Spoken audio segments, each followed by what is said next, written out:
evening, ladies and gentlemen. Good evening. Can the meeting please come to order? Good evening. If you could please find your seats and have the meeting come to order.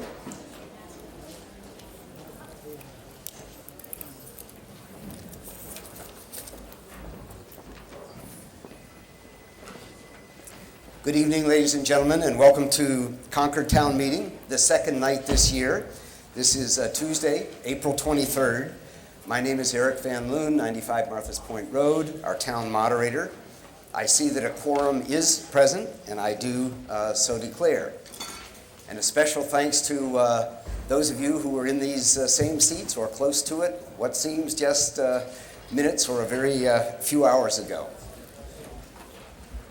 Our town meeting is accessible to all.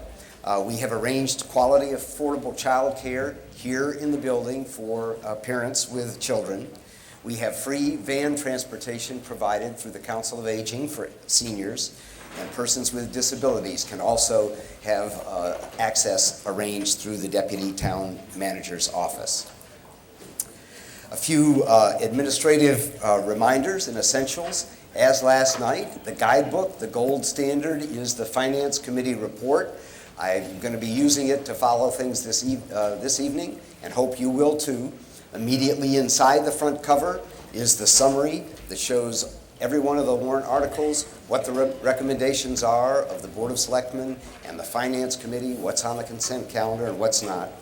Right in the middle, instructions, town meeting in a nutshell, how to make a motion, how to get your ballots, how to make an amendment, how to stand and be recognized, and then in the second half of the book, the substance of each one of the warrant articles that we will be following through. I see that there are some visitors with us this evening, and so I'd like to introduce just very briefly some of the people who are here and ask that any applause be held till the end. But just so everyone knows, down here, stage your right, are the Board of Selectmen, and sitting with them, Town Manager Chris Whalen. Here on your left, down front, is the Finance Committee, the 15-member citizen committee that does an enormous amount of important analysis and work all during the course of the year, and then provides recommendations for us at town meeting. At your far right, the corner committee is the school committee and the school superintendent. So thank you all. As with last night, I've appointed as assistant moderators Margaret Briggs of Elm Street, Gary Clayton of Center Village Drive, Carolyn Flood of Main Street, and James Smith of Nathan Pratt Drive. Last night we elected Margaret Briggs as deputy moderator to preside in the event that I'm unable to continue. She is presiding in the cafeteria this evening, and Mr. Clayton will preside in the gymnasium if we need to employ that space tonight. Down here in front, if you have any questions, our town meeting procedure resource person, Joanna Glazer, if you'd stand up, is available to assist anyone with information, guidance about making motions, or any aspect of town meeting procedure. Here at the front, again, is our town IS assistant, Leslie Koplow. Sitting with her, our director, Mark Howell, and Denise Caruso. If you have lengthy amendments, if you have anything that needs to be projected, anything to be set, please come and get together immediately with Leslie.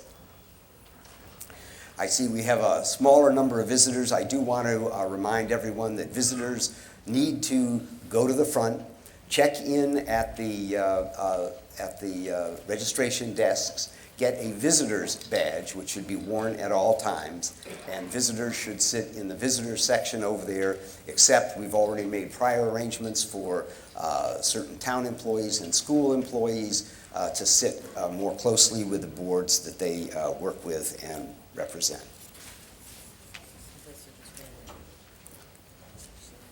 Thank you.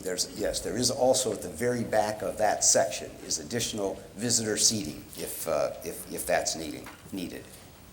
And now I'd like to ask you to give your attention to our fire chief, Mark Cotreau, who will again alert us on how we will need to move swiftly and carefully in the event we should need to evacuate the building. Chief? Thank you, Mr. Moderator. Good evening.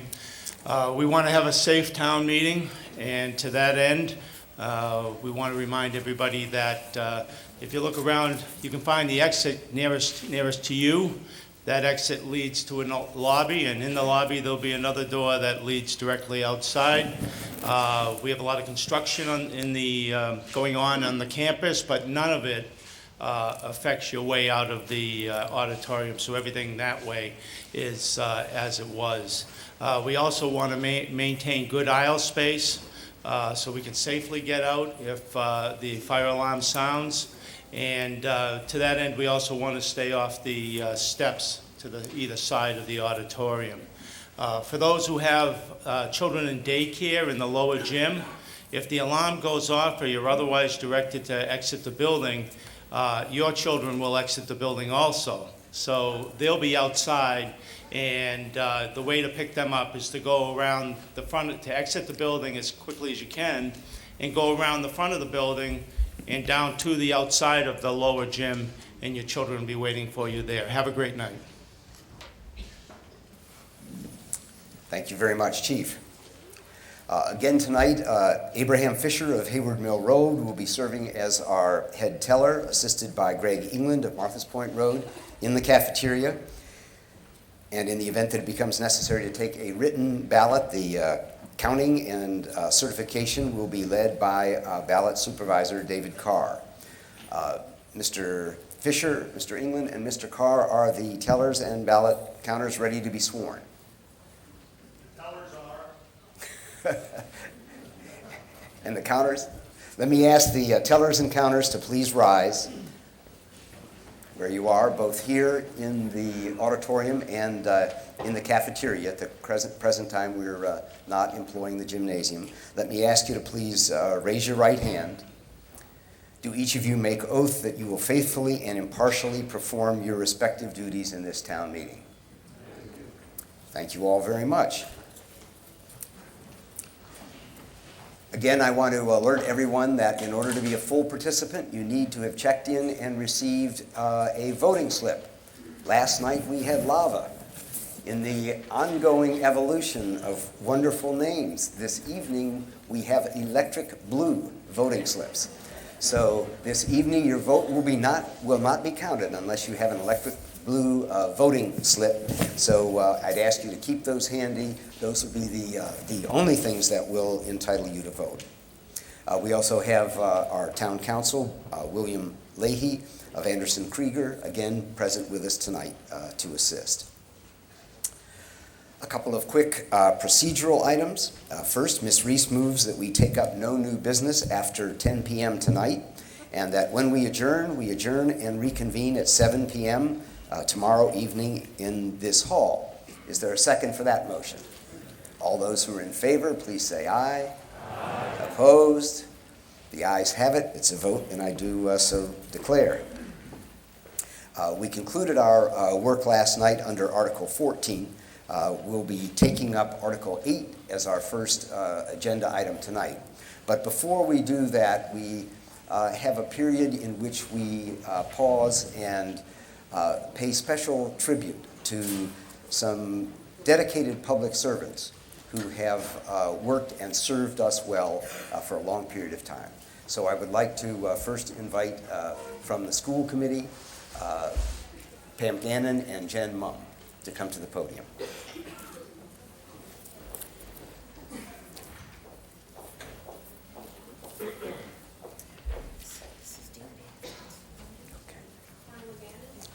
Is this on? Yeah. Pamela Gannon, 66 Monument Street. Jen Munn, 6 Bridgecourt Lane. And we're going to recognize this evening the Concord Public Schools and Concord Carlisle Regional School District retirements. The school committee would like to recognize employees who retired during the 2012 calendar year. From Concord Public Schools, Mary Schaefer, who is a Thoreau School psychologist after 11 years of service. Joanna Zarkadis, a CMS SPED tutor after 14 years of service.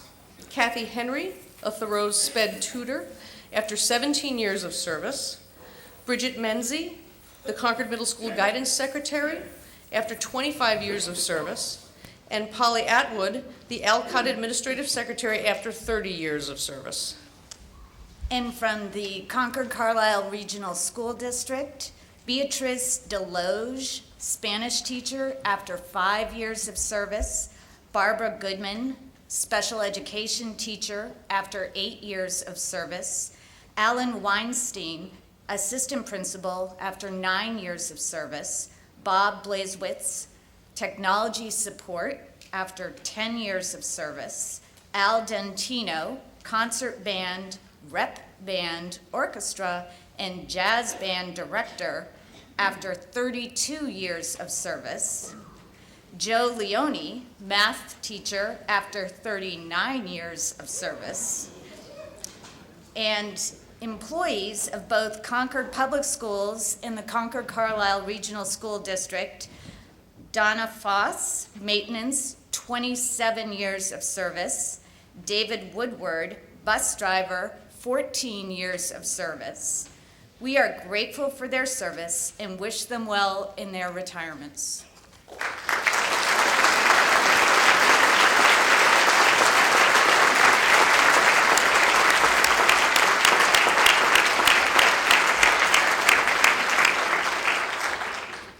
The school committee would also like to recognize employees with 25 years or more of service. For Concord Public Schools teachers, Marianne Durant, Kathleen Keating, Carla Keefe, Lynn Kwarsinski, Kristen Lecarenos, Robert Lemaire, Kathy Madfis, Barbara McGee, Marianne Moran, Inez Rodriguez-Digon, Mitchell Stern, and Bernie Wenstrom.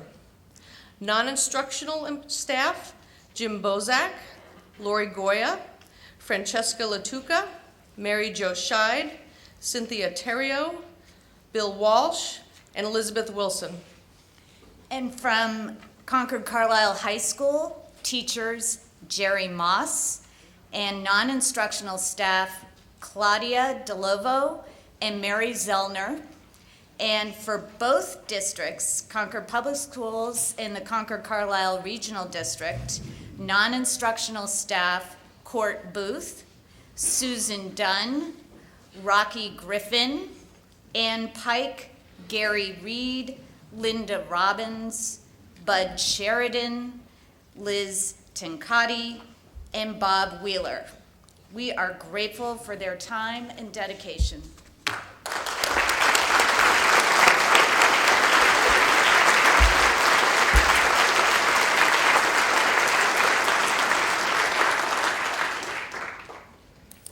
And let me ask Jeff Whean to come forward as a member of the Board of Selectmen for similar recognition of town employees.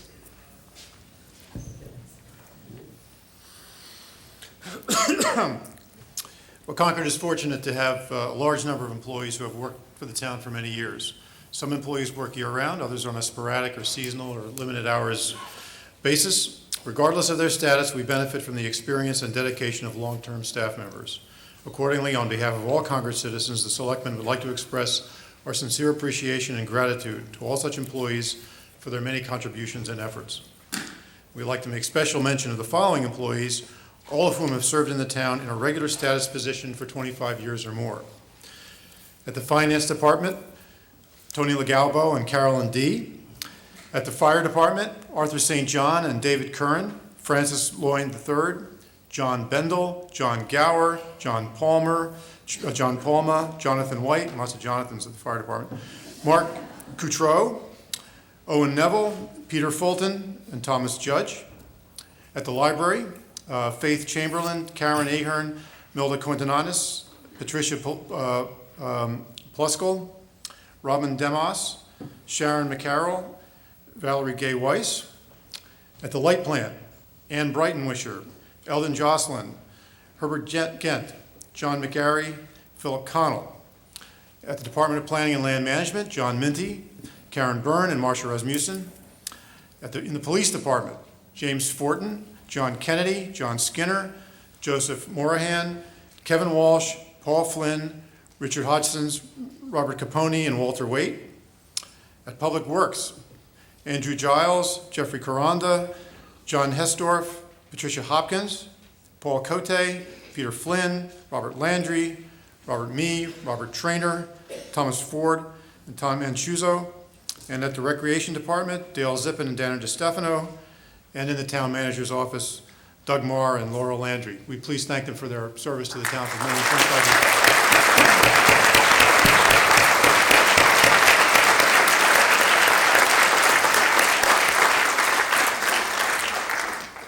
We'd also like to recognize a few retirements.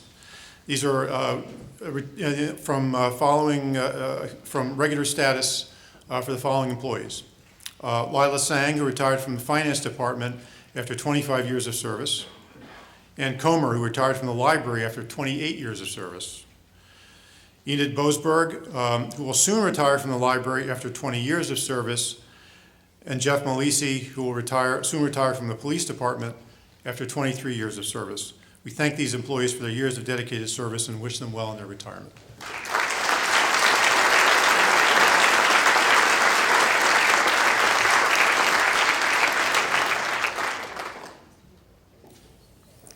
I think all of us that enjoy the outcomes, the high quality of public service in our town, public services, really can appreciate deeply the work and the sacrifice that's reflected by the public employees that have just been identified and described. In addition to those who are on the payroll, so to speak, are some very dedicated public citizens who have served long periods of time.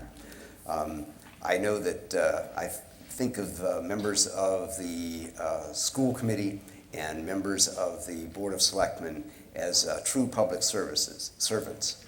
My work is seasonal, their work is year-round, and they do an extraordinary job. I would like to recognize then Pam Gannon and Jen Mum from the school committee.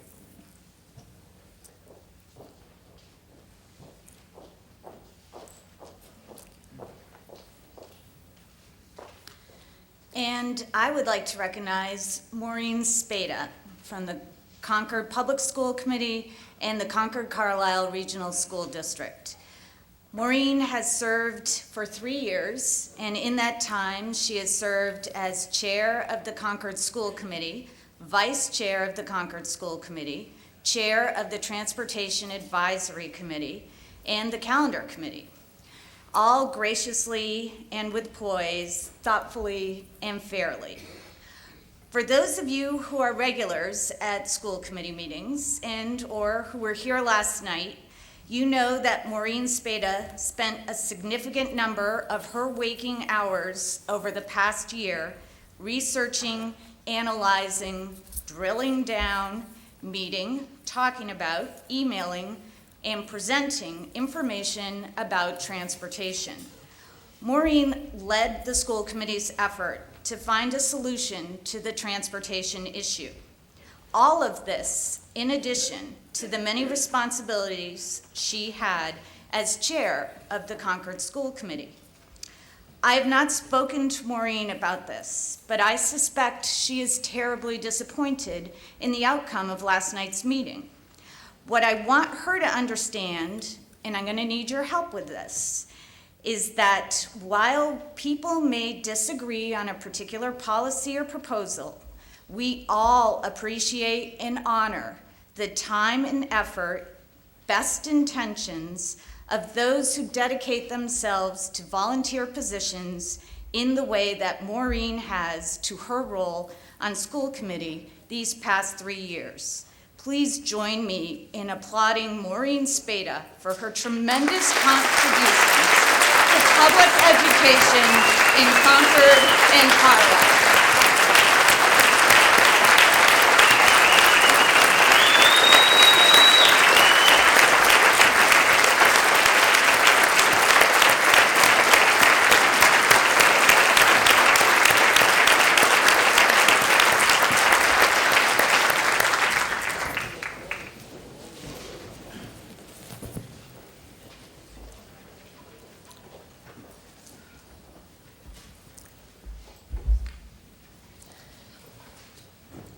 Please identify yourself. Pamela Gannon, 66 Monument Street.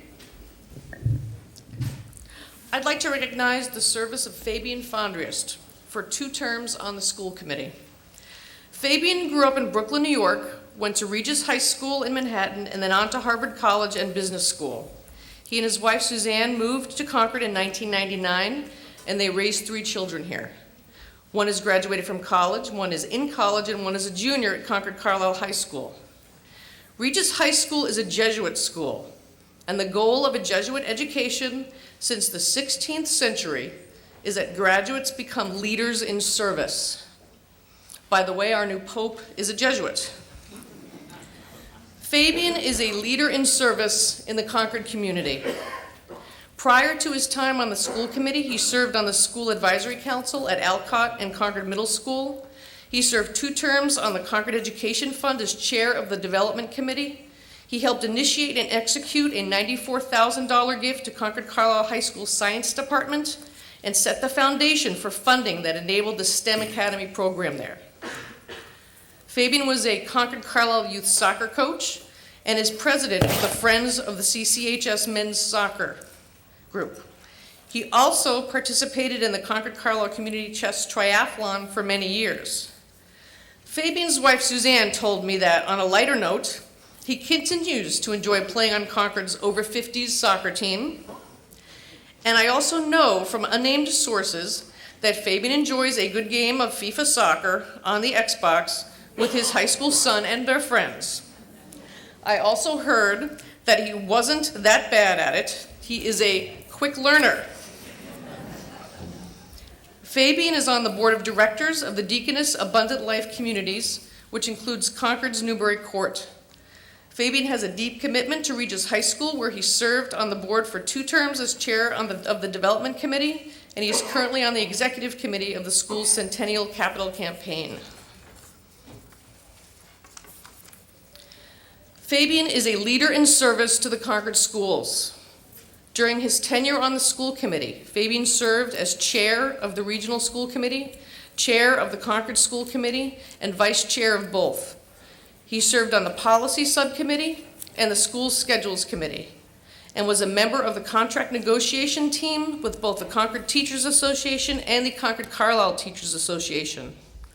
He is on the TELMAS working group, on a duty which he will continue to serve through the rest of this year. When I was thinking of a few words to use to describe Fabian, I chose logic and experience, upright and sincere. In his professional alter ego, Fabian is the chairman and CEO of Homesite Group, Inc. and the Homesite Insurance Companies. We don't have many business people sitting at the table at school committee meetings, and I have especially appreciated his perspective from that world. I've particularly valued his expertise in dealing with employee issues. Fabian has an ability to look at the big picture and the broader implications of issues while still assimilating all the details. As a fellow school committee member noted at our last meeting, Fabian has a laser focus and can quickly zero in on the most essential facts on a spreadsheet or in a report. His business acumen has given deliberations more depth, and his deft way of discussing difficult issues has made conversations more constructive and less contentious. With their youngest child going off to college next year, we all wish Fabian and Suzanne our very best in their next stage of life, and we appreciate his long years of service on the school committee.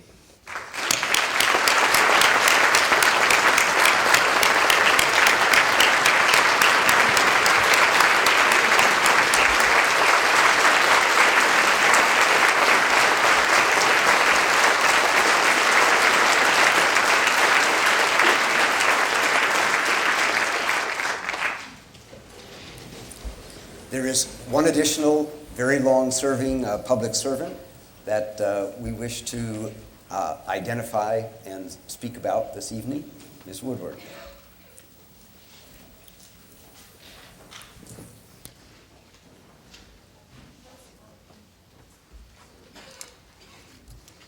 Good evening. Stanley Black may be counting his days until his term as selectman ends. but before he relinquishes his responsibilities, it's important for us to acknowledge that Stan has his finger on the pulse of this town. He knows what makes it tick. For the past 6 years, he's served in elected office, and that is after his warm-up terms on the Planning Board, Historic District Commission, and the other committees where he honed his points of view. Now, 6 years of service to the town should not be taken lightly. That's 6 years of Monday night meetings, 6 years of committee meetings as liaison to 10 or 12 committees every year, 6 years of late night town meetings. Do we know anything about that? I really can't begin to tally the time commitment, but I do know this. Stan has graced the town with his faithful service, with his wisdom and good judgment, with his ever-present good humor, and occasionally with his beautiful architectural designs. Stan has consistently advocated for good design, good planning, clear communication, good government, and for maintaining the unique character of Concord. He is a consensus builder and diplomat, and he has engaged dozens, perhaps hundreds of citizens to participate on the committees and boards of this town to serve along with him. Of all of Stan's accomplishments, this is his true legacy, modeling and encouraging citizen participation in our town government. And it's been my personal pleasure to have served with Stan on the Board of Selectmen, in part because in the last century, we graduated from architecture school together. So I hope he will continue his involvement with the town as he takes up the post-selectman chapter of his life. Please join me in congratulating Stan on his accomplishments as selectman as we celebrate his commitment to Concord.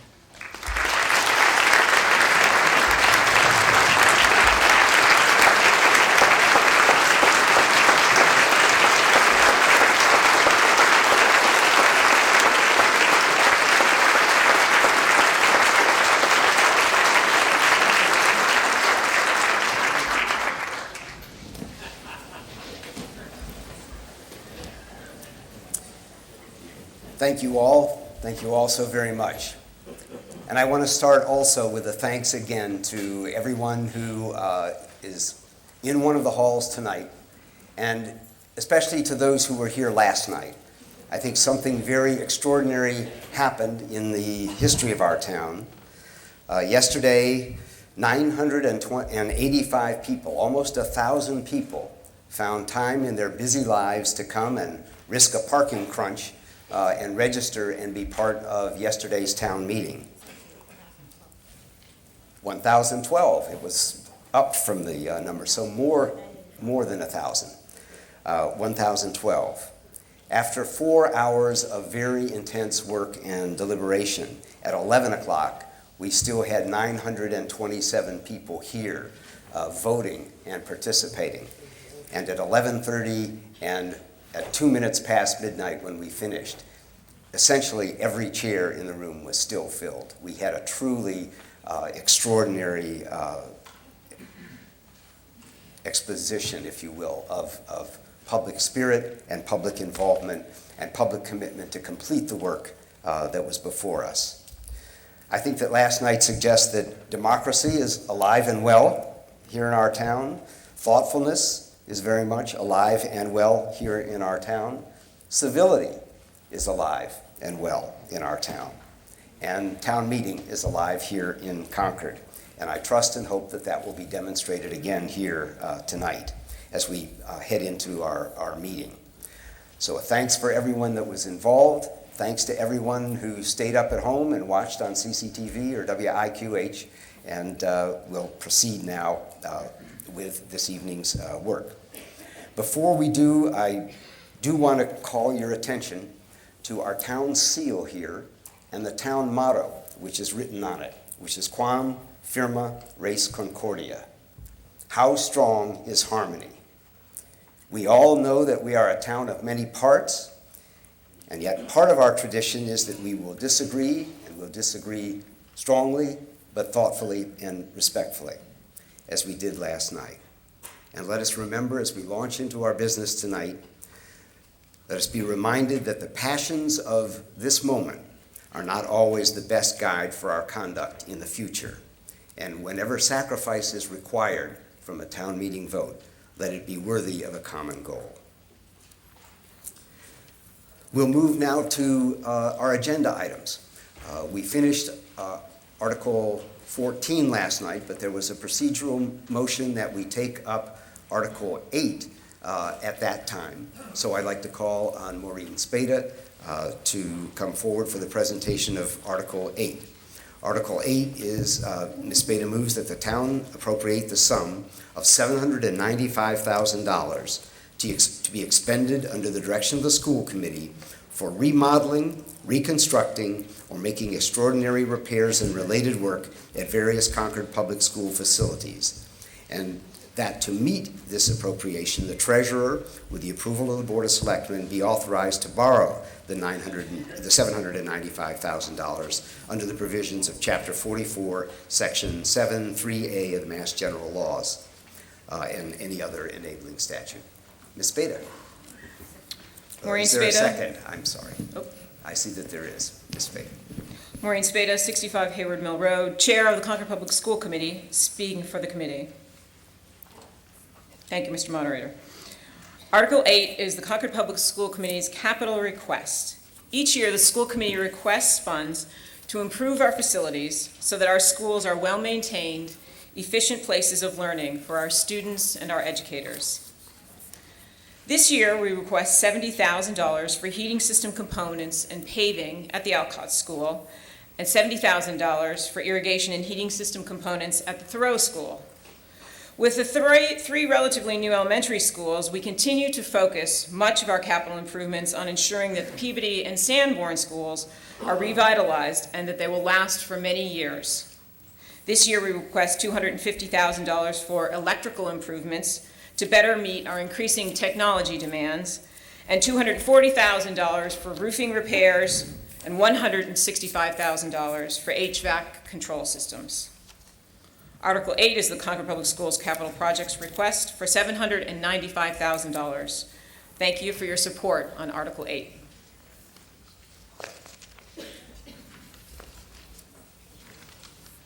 Thank you very much.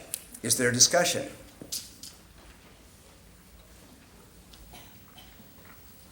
I see no one approaching the microphones in the cafeteria, nor here. Perhaps we're ready for a vote then. All who are in favor of Article 8, please raise your electric blue voting ballots. Thank you very much. All those who are opposed?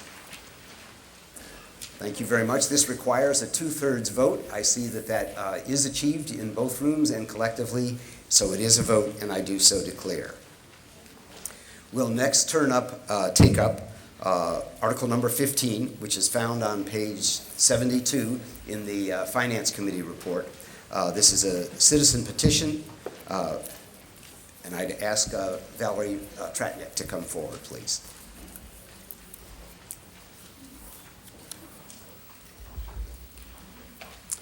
Is there a second to the motion, Article 15? I see that there is.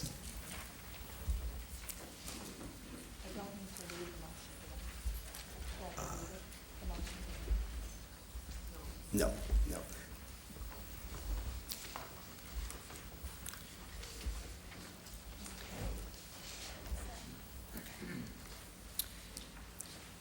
Second slide. If you just for the record, please second slide. name and address, and then we'll start Okay, the time. Valerie Tratnick, 43 Hill Street. Please proceed. Okay, and if you can now go to the second slide. Okay, thank you. Here we are. The school system in Concord has represented the best in public education for many years. Families still move here based on our reputation, but that reputation was built by concerted effort made by teachers and administrators who worked hard to solve problems together and to focus on a whole child approach to supporting Concord's families.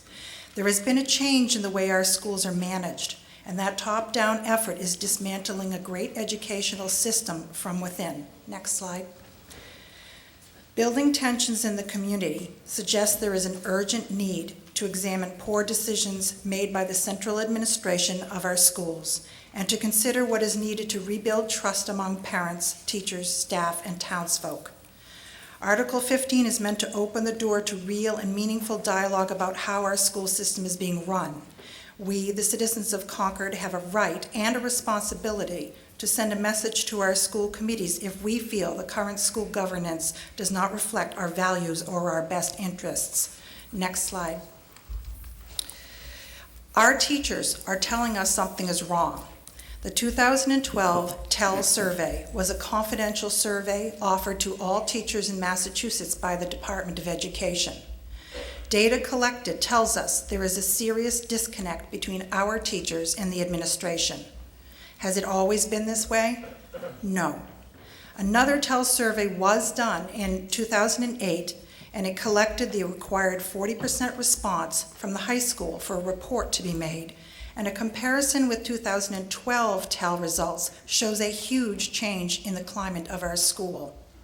Next slide. Our teachers are the heart of our schools. We expect a lot from them, and we want them to be successful and satisfied with their work. Teachers' representatives have repeatedly appealed to our school committee with no satisfactory response. Will we wait for the tipping point when teachers decide that despite the high level of pay, they will move on to a district where there is a healthier climate and where teachers' views are valued? There are many choices that our school administrators have made that should be examined more closely. Next slide. Poor planning has cost us hundreds of thousands of dollars already.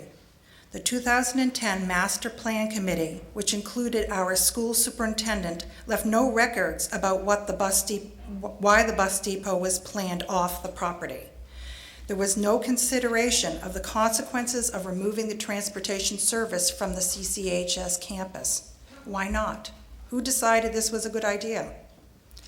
Isn't it too bad that the best choice of leaving the transportation system in place where we had adequate facilities, including one recently purchased building and a fueling station that was grandfathered from groundwater protection issues, wasn't considered? The new high school could have been designed in such a way to preserve the bus lot. After all, there are 94 acres here, and the bus lot requires only 2. But OMR was not asked to consider this during the planning phase. Next slide. Our high school will be shiny, new, and adequate. We will celebrate its opening, but the many difficult moments during the process could have been avoided. Last spring, the MSBA became alarmed that our project was off course, and when they became frustrated by the lack of response, they froze our project funding. We were all shocked. What happened? What is known now is that the CCHS project, as presented to us at the special town meeting, was underfunded from the beginning. Who is accountable here? There are even more questions to be considered. For example, is it a choice that benefits our students to invest more than $20,000 in a climate study and a personal coach for a principal who treated parents and teachers in an unprofessional manner, when at the same time funding for field trips has been reduced? Do you think it is strange that $300,000 can easily be found for a new school security and surveillance system when CPS libraries were asked to freeze purchases of books for a whole year? Do you think it is right for classroom and maintenance supplies to be cut when over $1 million went unspent in 2012? Next slide. Across the country, school committee members are acknowledging that they don't know exactly what goes on in the daily business of their schools. Here in Concord, we need to do a better job of looking behind closed doors. A 360-degree review process offered to our community through a website such as SurveyMonkey can help to clarify whether these are serious issues or management problems that can be solved. Our school superintendent should always welcome constructive feedback. Next slide. Please support this initiative. We need accountability in our schools. Thank you. And the last 2 slides. Thank you very much. I'd like to next call on Fabian Fondries, who would like to make a statement on behalf of the school committee.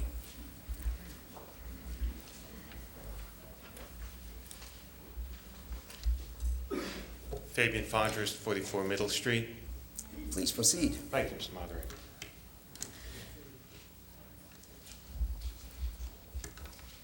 Let's hold on a second until Sure. we've got the correct slides lined up.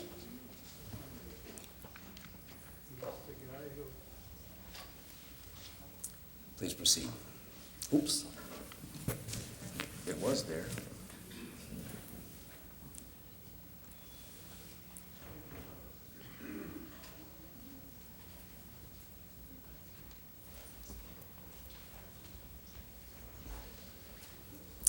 Thank you. The school committee unanimously votes no action on Article 15 and disagrees with the contention that a change is needed to avoid an increase in tax overrides and loss of faculty. I will offer facts that demonstrate the opposite. Our financial management is strong and our teacher retention is excellent.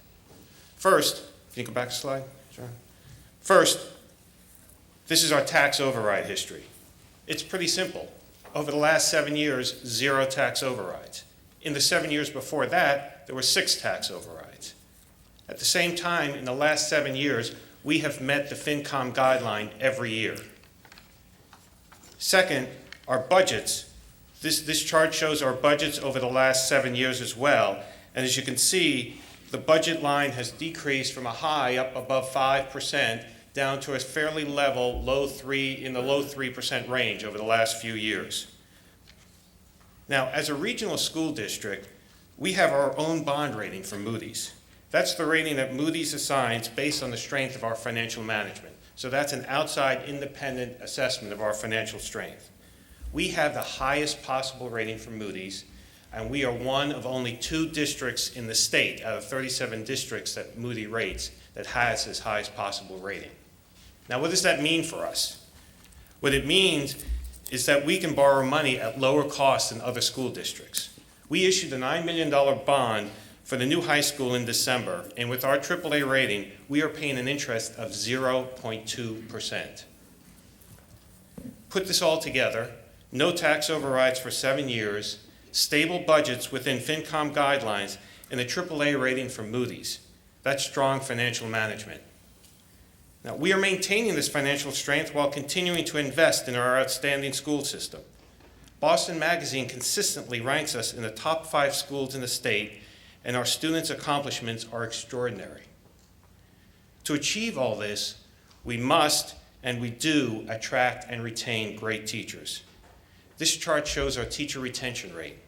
It measures voluntary separations, and as it shows, over the last 5 years, our retention rate has averaged 98% at the high school and 96% in K through 8.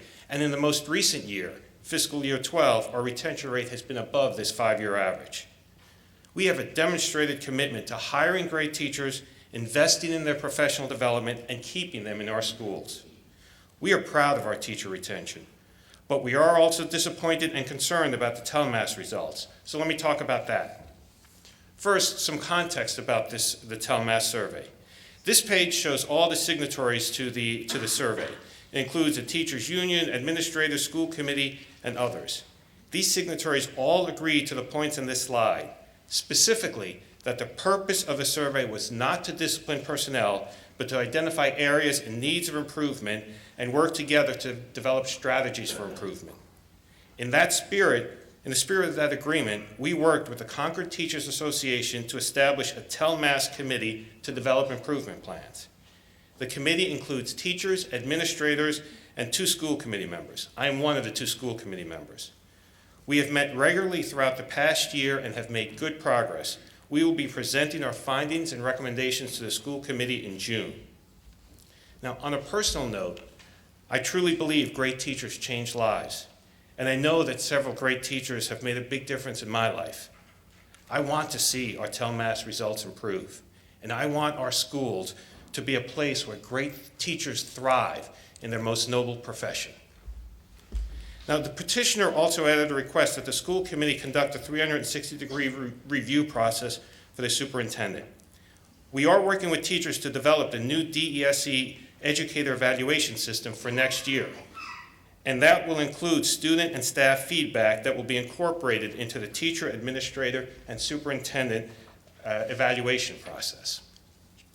Now, overall, we have made mistakes and we have run into problems, as does every educational institution. But we have worked hard, and we will continue to work hard with multiple constituencies to address these problems. But this doesn't take away from our demonstrated record of outstanding teacher retention and strong financial management. To summarize, we hire great teachers and enjoy a 97% teacher retention rate across our schools.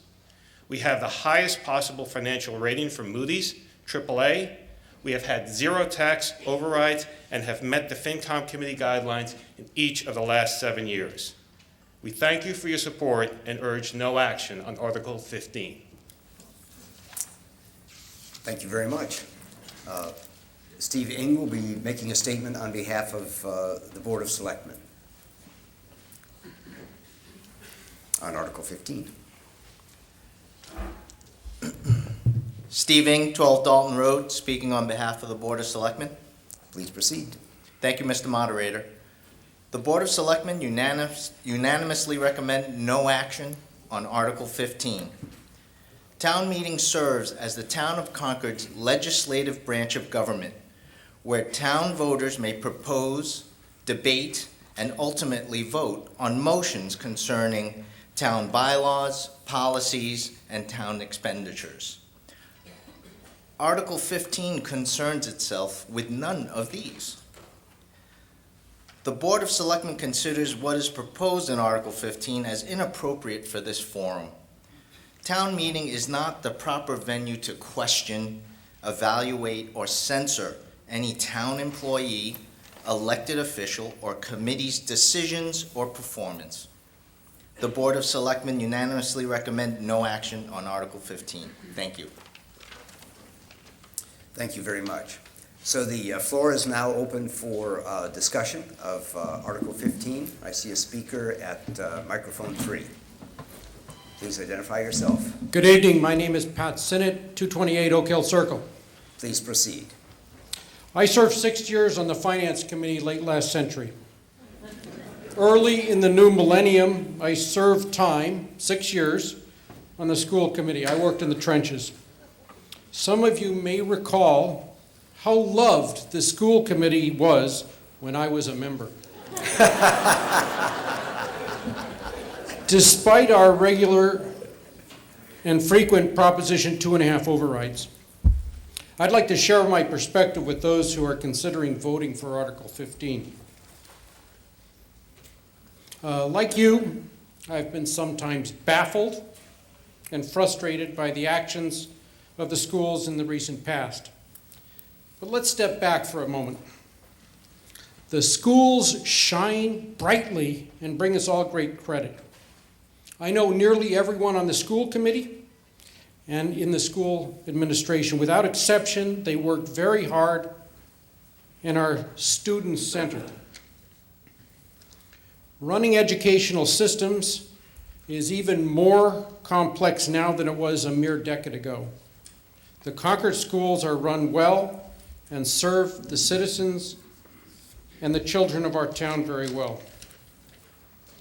This article calls on town meeting to meddle with the governance of our schools. We have to remember the roles of the players here.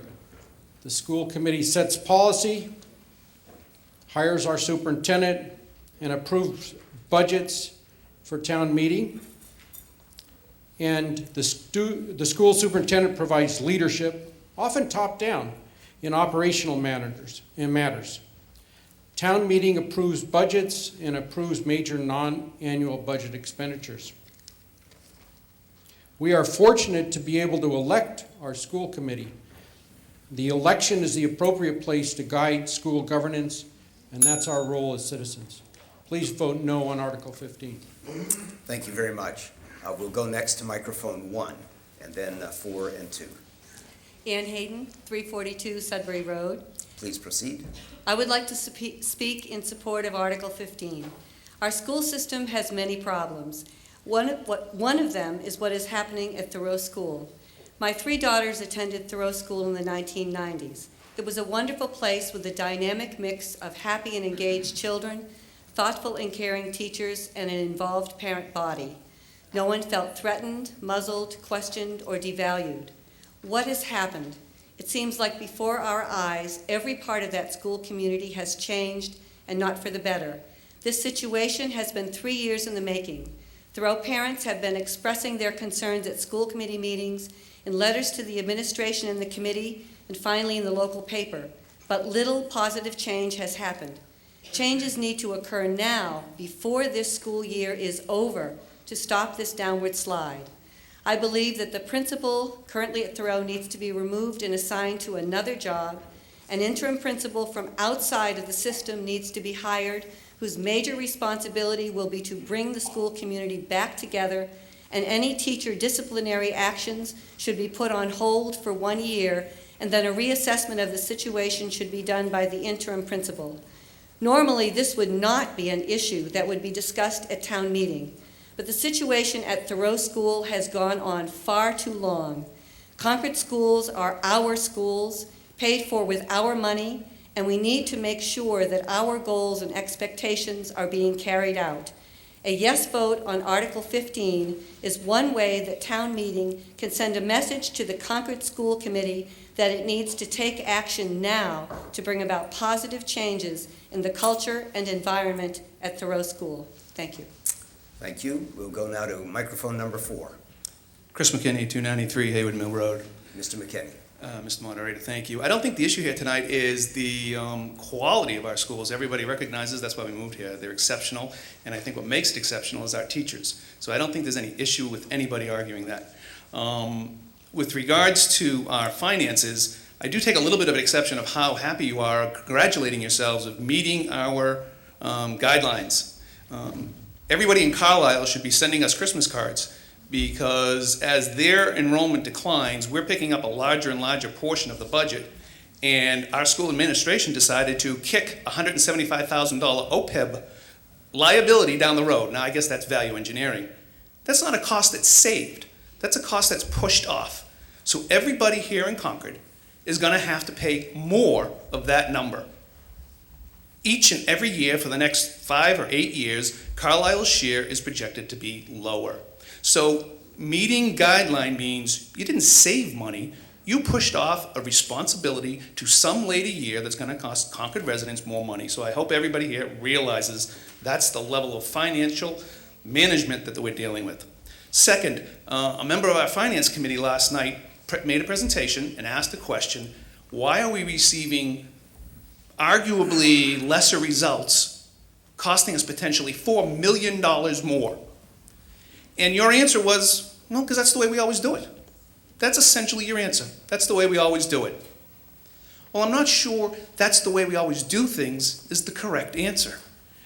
And you're right, we haven't had overrides. But if you look at the 5-year projection, we are looking at multiple years of overrides, 3-4 years out, multiple years. So I think the time to be looking for saving money is now, not congratulating ourselves for pushing off an OPEB liability to some later year.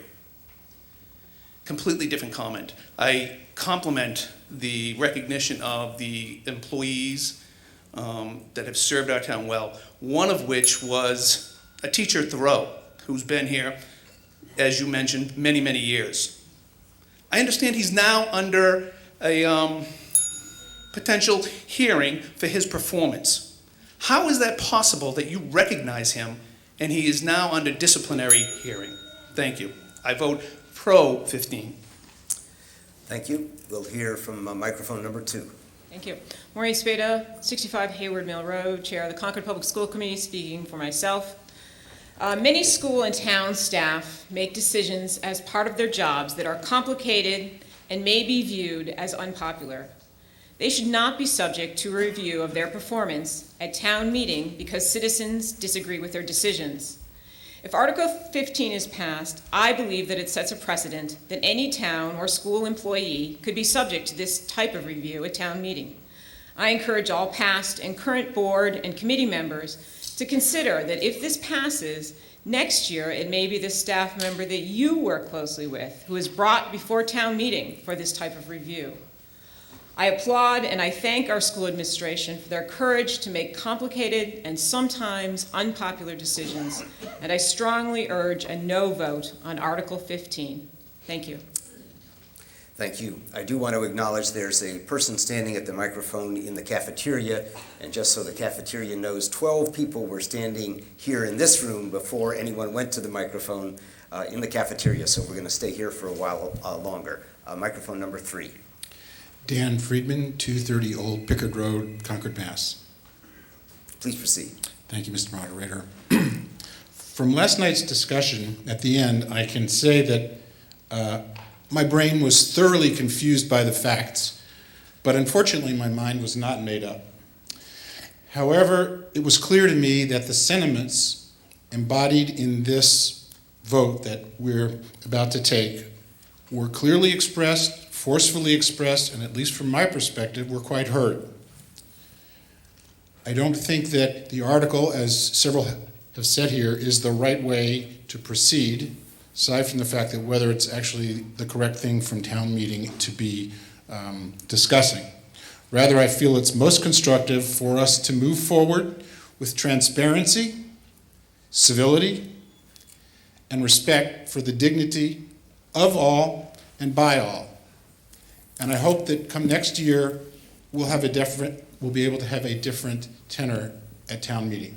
Thank you. Thank you very much. Microphone number 1. William Satterthwaite, 297 Losbrook Road. Mr. Satterthwaite. Thank you, Mr. Moderator. I move that we vote on this matter by paper ballot. So we have just had a motion and a second, I heard, that is a procedural motion, which is that we would vote on this motion by paper ballot. That means not standing as we did with votes last night, but instead each person using their electric blue paper and put it in boxes. This is procedural motion. It would require a majority vote, and so the discussion should be on the motion. Perhaps you could explain the basis. Thank you, Mr. Moderator. This is one of those very rare times that we should vote by secret ballot. A heated and sometimes anguished community discourse relating to this article makes it clear that school employees and parents all have grounds to be concerned about taking public positions either for or against. Teachers, staff members, and administrators who are residents of Concord may well be concerned that their public vote for or against this article could positively or negatively affect their working relationship with parents and colleagues. Parents who have children in Concord's public schools may well be concerned that their public vote could affect their child's treatment at school. Each person with such concerns may then decide that the wisest course is not to vote at all. Since the issue is both important and controversial, and since a secret ballot will encourage more people to vote, we should vote on this article by paper ballot.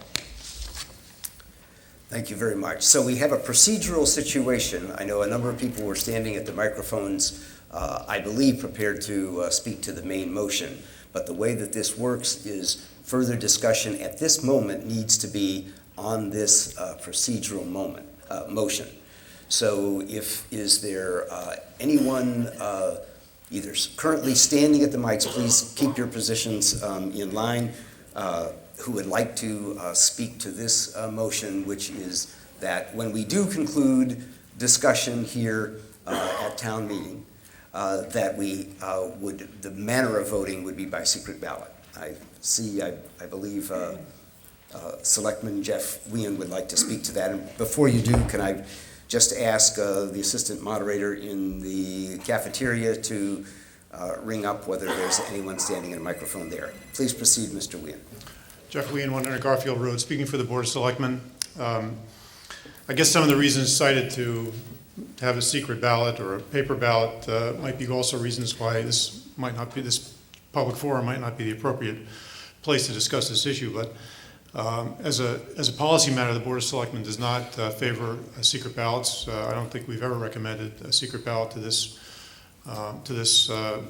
meeting that I can ever remember. Our position is that this is a legislative body, and we should hear each other's views, and we should vote together. We recommend no action on this motion. Thank you. Thank you. Microphone 1, are you to speak on the, yes, microphone number 1? Thank you, Peter Parker, 174 Walden Street. Mr. Parker. Thank you, Mr. Moderator. I'm going to move to amend, and I don't know if this is a good time to do it. I think that the amendment I propose will somewhat sanitize this warrant and make it less objectionable to vote on in public, so. Let me clarify. Is this a motion to amend the motion to take a paper ballot? It's a motion to amend Article 15. Okay, you'll have to wait on that. That's Okay. out of order. Right now, we're discussing only whether to vote by paper ballot or not. I believe there's no one, well, I guess it's in microphone number 4. David Allen, 316 East Bridge Road. Mr. Allen. Thank you, Mr. Moderator. To my own amazement, it seems pretty clear that we need a secret ballot tonight. Those of you who know me and know a little of the history know how extraordinarily ironic that is. I used well over the last decade to have to count such things. It was also well known that I opposed the idea, just as a selectman spokesperson said, we need to stand up and be counted after we have our discussions. But there are unusual circumstances tonight. As has already been said, some simply will not feel it comfortable to vote because their children or their jobs or some part of their professional life will be affected by this. So there it is. We have an irony. I never thought I'd be standing up and saying this, and it's doubly ironic since I'm putting it off on my good friend who's now handling the ballot counting. But if you look into yourself, I think you'll understand. If you want a real vote on this question, however you feel about it, you will see to a secret ballot tonight, which incidentally won't take more than about 20 minutes to count. The moderator will get us on with the business as we do that. Thank you. Microphone number 1, speaking on the question of form of voting. I'm Laura Davidian, 345 Thoreau Street. Please proceed. I believe that we should have an open vote. I am a parent of school-age children. I think we all have voted on many articles openly and many contentious articles openly, and I feel no concerns over having an open vote, and I feel that having a secret ballot feels a little bit cowardly, in my opinion. That's all. Thank you. Are we, microphone number 4. Miguel Javari, 210 Border Road, and cowardly, I guess I wouldn't say that is a proper way to address people who are concerned about their kids, about their livelihood. It's not that big of a deal. You got to remember, people have felt very marginalized by this school committee, so I'm in favor of the secret ballot as well. Thank you very much. Thank you very much. And I would like to add that all the remarks, most of the remarks have been very appropriate, but use of words such as cowardly are not consistent with our manner of proceeding. We don't need to, and we do not comment, infer on people's motivations or characterizations. And so let's keep our discussion to the subject matter, which right now is how we will vote. Microphone 1. Janet Rothrock, 618 Nurse Neck Hill Road. Please proceed. I remember using a paper ballot before, at least a couple of times over the past 25 years. I have a number of friends who teach in the school system, and I know the atmosphere, and I know what they're feeling. And I would strongly recommend that we have a private ballot. Thank you. Any other speakers on this question? Okay. Number 4. Yes, Catherine Claremont, 26 Hemlock Street. I would say the same. This process includes a secret ballot for this very reason, so it's very much a part of this process. and people have said this is not what we do here, but indeed it is a possibility, and a possibility for the reasons that exist today. Is the speaker at microphone 2 in the cafeteria rising to speak to the this procedural motion? Yes, microphone 2. My name is Tim Rose, 97 Bartlett Hill Road. Please proceed. I think the very question that we are discussing is an indication that we do need to have a secret ballot. And if the policy of the town is never to have one, then why do we even have such a process that is available? So my feeling is that there are a number of issues that have come up in many years that in fact we have not had a secret ballot, which in case I agree that one does not get a true sense of the meeting, because there is certainly no doubt that people are going to be emotionally involved in this. And while maybe the whole issue shouldn't be a case that is brought up for this town meeting, the fact is that it is here now. And I think one of the ways of perhaps making it somewhat less abrasive and having more negative effects would be, in fact, to have a secret ballot. I do have a question. Is this motion a 2/3 or a majority vote? It's a simple majority vote, and to clarify, clearly paper ballots are appropriate, are consistent with the rules, may be done, and the reason you have 4 different sections is that it can be done. That having been said, it's been certainly a number of years since we've done that. Part of the reason is that it is a time-consuming matter, and we often have full agendas. On the other hand, it is appropriate, and it is up to the meeting. This is a simple majority vote, so it is up to the meeting to decide if there's an occasion on which we want to depart from what is the normal or the average proceeding, and that's why we're discussing this. Perhaps we're coming close to being ready to vote on this, but I see the speaker at microphone 1, you're rising to speak on the form of the ballot? Yes, I am. Okay, the vote, please. I'm Howard Green, 73 Ellen Farm Lane. Please proceed. I'm a retired professor. I've been in the game for a long time. My wife equally. A secret ballot is an inherent right in a democratic society. I agree that this issue demands a secret ballot. Thank you very much. And microphone number 1 in the cafeteria. Penny Driscoll, 148 Hawthorne Lane. Please proceed. I disagree with the private ballot because I think it goes against what this whole article is about. You're asking us to vote on something and make it very public, and a decision made by so many people that are not qualified, yet you're telling us we can't do something in the open that affects this. So it's just completely backwards. I strongly disagree. Thank you.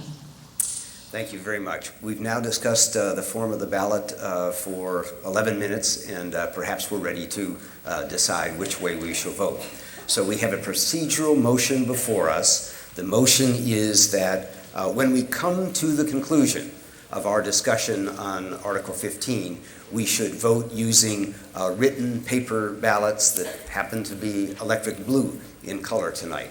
So all of those who are this is a simple majority vote, all those who are in favor of taking the eventual vote on Article 15 by the use of paper ballots, please raise your paper ballot now, or your blue ballot now.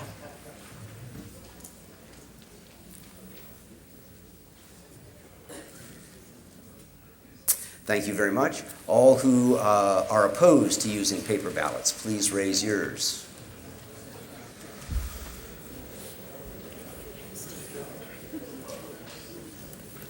Please keep them high for a minute.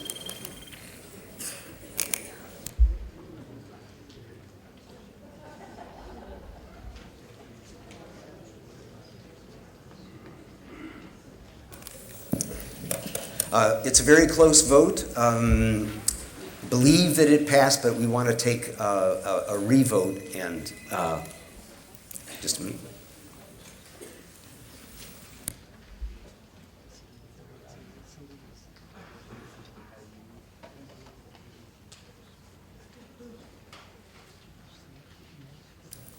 To try to get a better, clear view both in this room and in the other room, I would ask, we're now voting again on whether the subsequent vote on Article 15 will be by paper ballot or will be by our regular method. And I'd like to ask all who are in favor of using paper ballots, please rise and hold your ballots.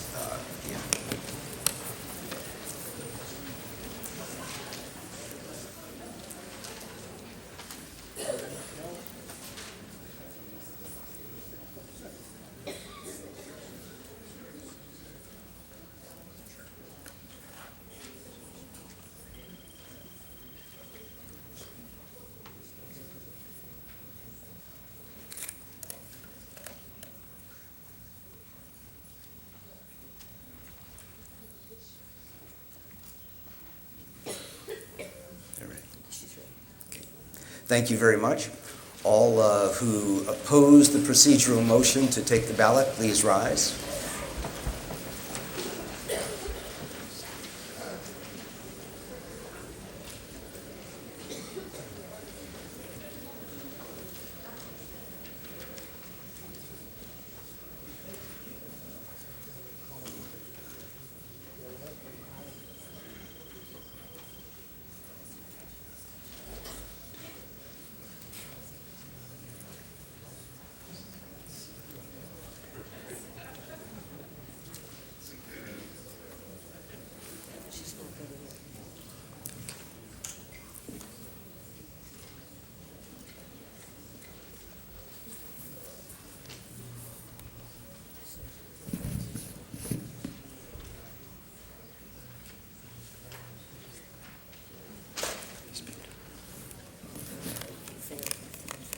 Okay.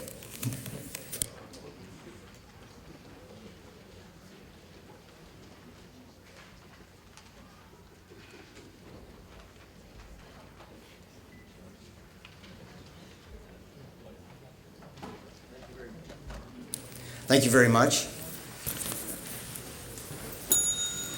Sorry.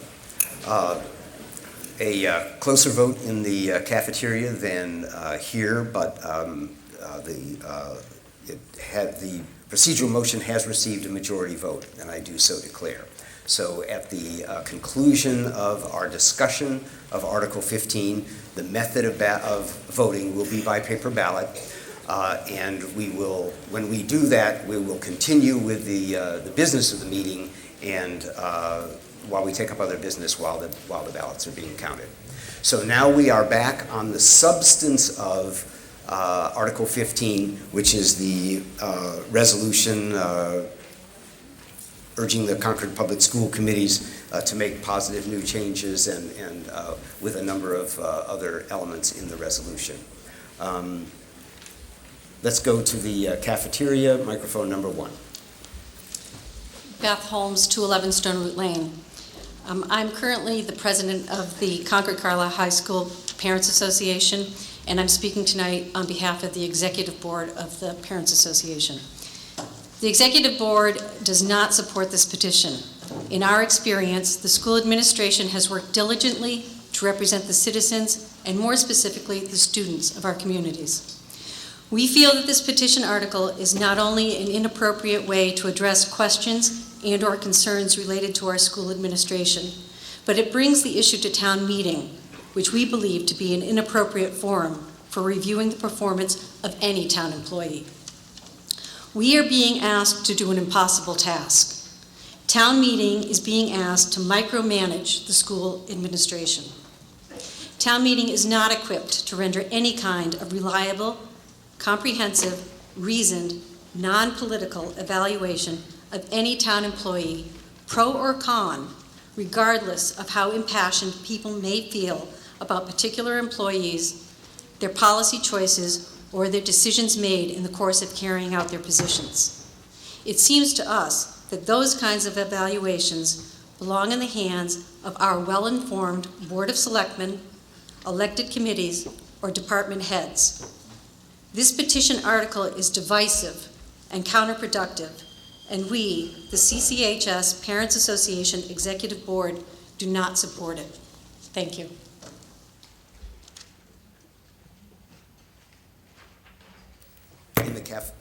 In the cafeteria, microphone 2. Hi, Michelle Ernst, 13 Blueberry Lane. I'm a member of the building committee and speaking just for myself this evening. Please proceed. Well, the Parents Association pretty much said much of what I wanted to say. I think this article is not at all appropriate for town meeting, and I urge my fellow citizens to vote no on it. I have 2 children in the schools, and I'm extremely pleased with the experience we've had with the Concord Public Schools. We are fortunate that while other districts are cutting art and music and laying off teachers, we're adding programs and innovating and building new facilities. We haven't had a budget override in 7 years. We're one of 2 regional school districts with a AAA bond rating. Boston Magazine ranked Concord Carlisle #1 as the best managed school district in the state a couple years ago, and we're consistently at the top of every list for best schools in terms of achievement. This doesn't happen by accident. It takes hard work and dedication, and for this, I thank our teachers, and I thank our school committee and our school administration. I greatly appreciate all that they do for our students. Please vote no on 15. Thank you very much, and I would urge everyone, we have some consistent themes already appearing, and ask that people try to focus on new ideas and new concepts. Microphone 2. Hello, I am Kevin Shunkady. I live on 27 Davis Court. Please proceed. Right, thank you. I am a teacher here in Concord. I teach at the middle school. I have lived and taught here for 8 years. It has been my privilege to teach here. I also direct our musicals. And actually, the star of my last musical was Tucker Boynton, the son of Johanna Boynton, standing right behind me, who's an incoming school committee member. He gave a golden performance at that musical. Diana Rigby was there. I know she has come to all of my musicals. That's how we build constructive relationships. Constructive relationships is something I was talking to Glenn Cooch today about. He's an old friend of mine. He's actually the president of the Massachusetts Association of School Committee Members. He knows about our struggles in Concord.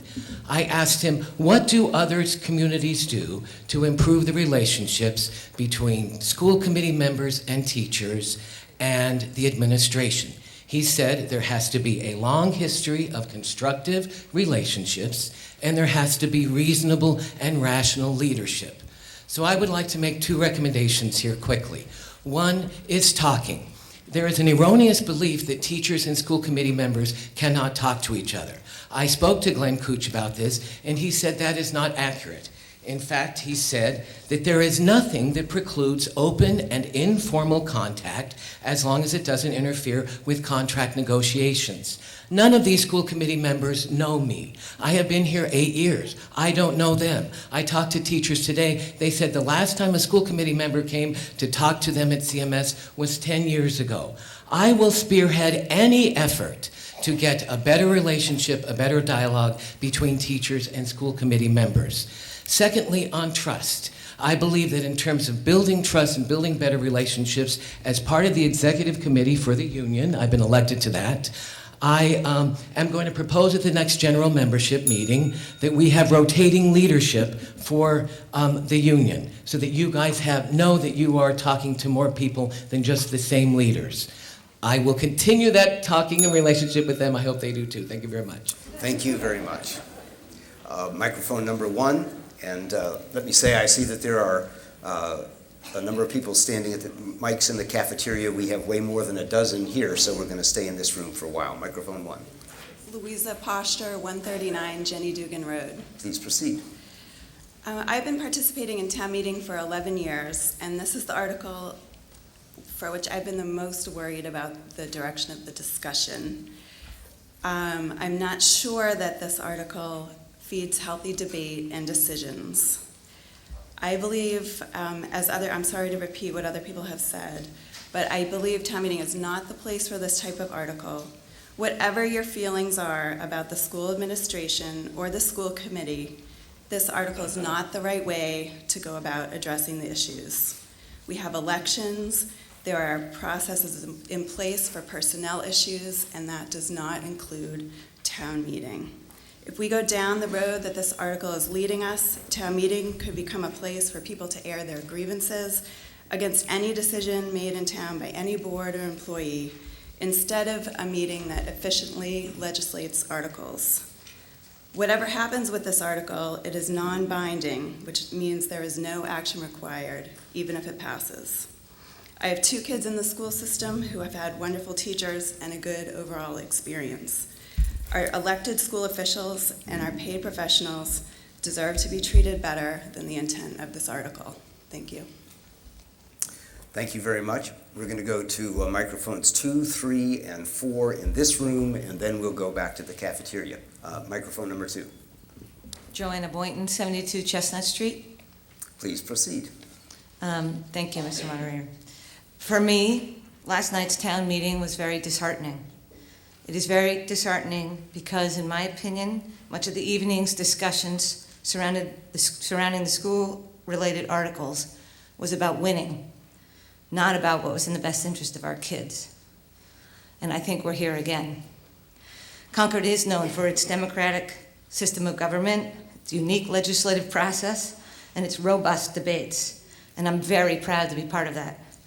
However, I do not believe that Article 15 is in the spirit of the democracy and open and honest debate that we intended. This is not an appropriate way for people to discuss and evaluate town employees. There are state mandates for that, not Concord mandates. So if the process is flawed, we need to address it at a state level, not by airing our grievances. This is a matter of civility and respect. The accusations are potentially inaccurate and, more seriously, lead us in directions that foster distrust, frustration, and hurt. I assure you the point has been made. We had a contested and hard-fought election that brought out to fore the very serious issues within our schools and the need to address them immediately. There is a process in place for this, and to ensure positive progress, we need to give the process a chance. Change can be slow, but it is clearly necessary. We need to start by changing the tenor of our remarks. Many of us, including myself, have not wanted to speak up. I fear that as a result, by offering my opinion, I will be the next on the chopping block. Well, here I am. I believe this is not a productive nor a positive way to effectively deal with our differences and frustrations. What has happened to our sense of community? We will not be proud of this. In the end, this is not an example of consensus building and working toward positive change for our children to emulate. It is time for change, and it is time to work together and to move forward in a more positive and productive way. Please start by voting no on Article 15. Thank you very much. Microphone number 3. David Stevens, 104 Phillip Farm Road. Mr. Stevens. Thank you, Mr. Moderator. This issue tonight is as simple and plain as the nose on your face. There is no trust exhibited tonight among many of us toward the leadership of the school and its administration. It has nothing to do with teachers. It has nothing to do with dollar signs. It has nothing to do with even the children. It has to do with trust based on responsibility and accountability. And both of these have been violated repeatedly by the administration, the leadership of this administration, in the last year and a half or 2 years. And last night was a classic demonstration of how severe that trust has been deteriorated. It's not here to take somebody and hang them on a cross. We're not here to do that.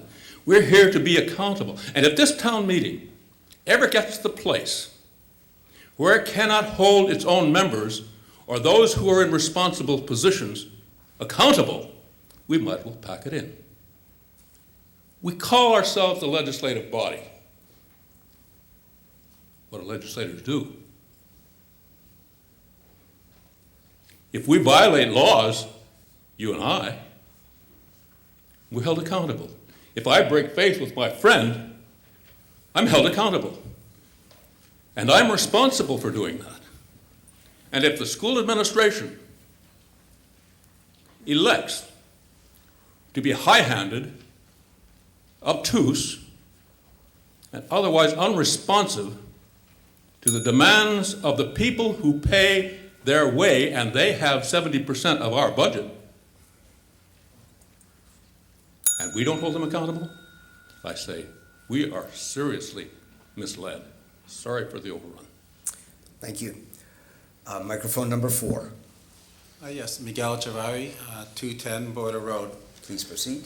The school committee is supposed to oversee the role of the superintendent, yet they are not permitted to talk directly to teachers without permission from the superintendent. And complaints made by parents against the administration or the superintendent are filtered through the superintendent.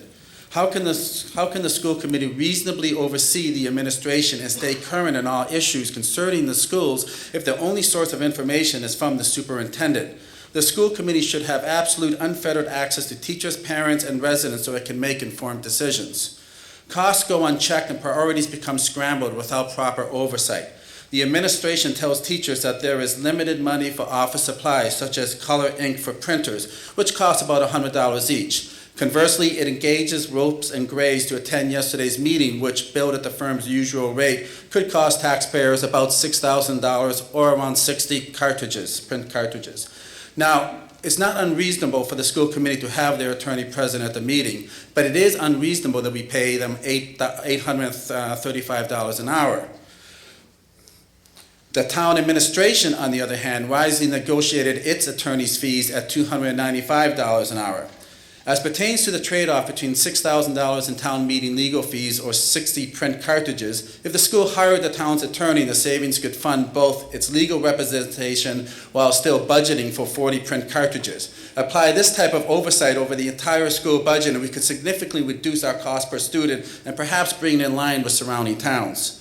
Oversight matters, open dialogue matters, accessibility matters, but restricting school committee input to a single stakeholder, it's only natural for the committee to favor that stakeholder's view, the administration, over all others. I urge you to vote yes for Article 15. It is a step in returning sanity to what has become a crazy situation. Thank you. Thank you very much. We're now going to go to the moderator, Peggy Briggs, in the cafeteria for the next 3 speakers. Thank you. Microphone number 1. Thank you. Marty Plotkin, 54 Francis Street. I'm not going to take a position on this article.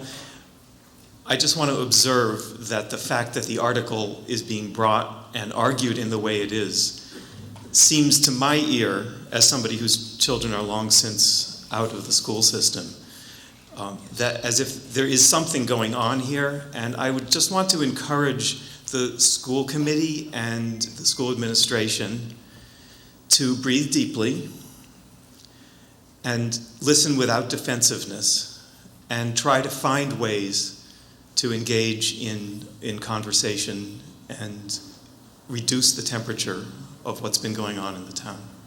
Thank you. Thank you. Microphone number 2. Penny Driscoll, 148 Hawthorne Lane. I'd like to call a question, please. The question has been called. Is there a second? I see that there is a second. This is a procedural motion that would call for us to bring discussion of Article 15 to a conclusion and to a direct vote. This requires a 2/3 vote to terminate debate.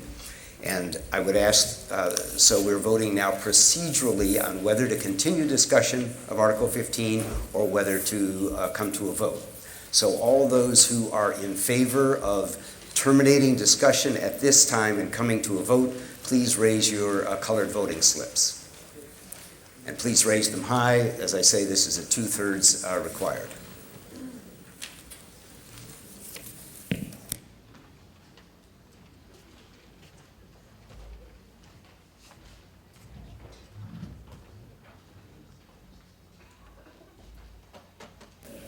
Thank you very much. Please put those down. All who would like to continue discussion, please raise yours.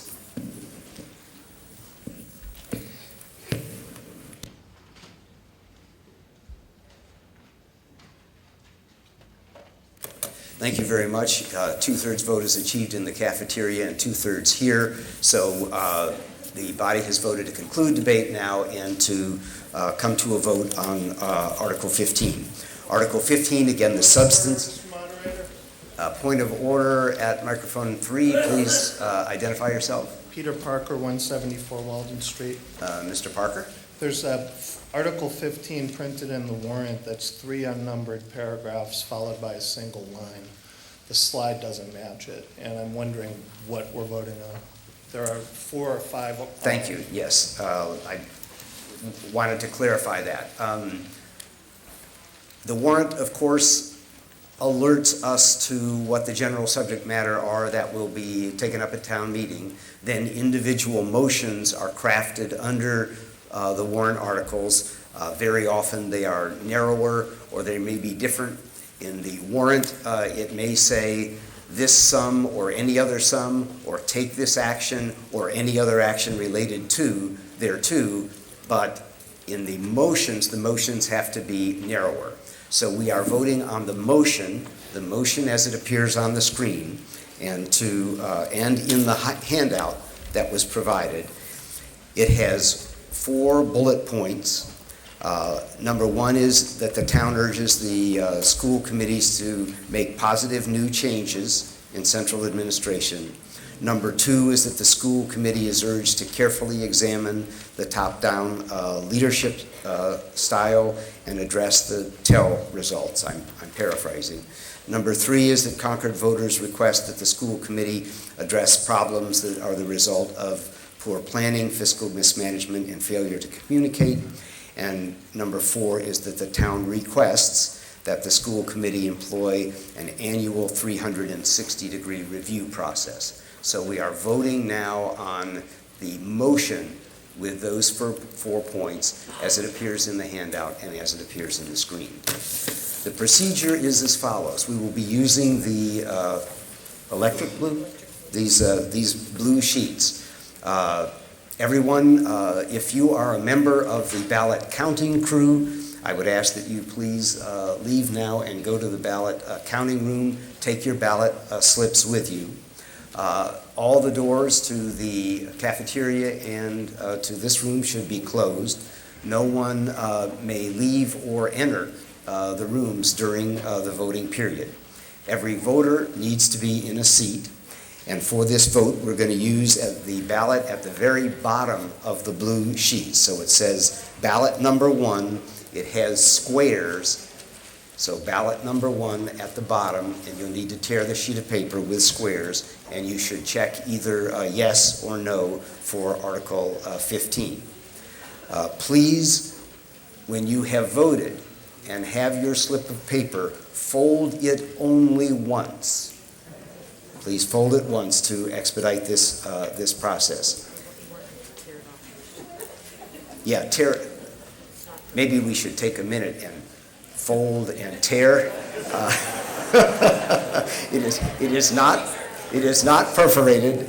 So the town clerk will demonstrate. Vanna.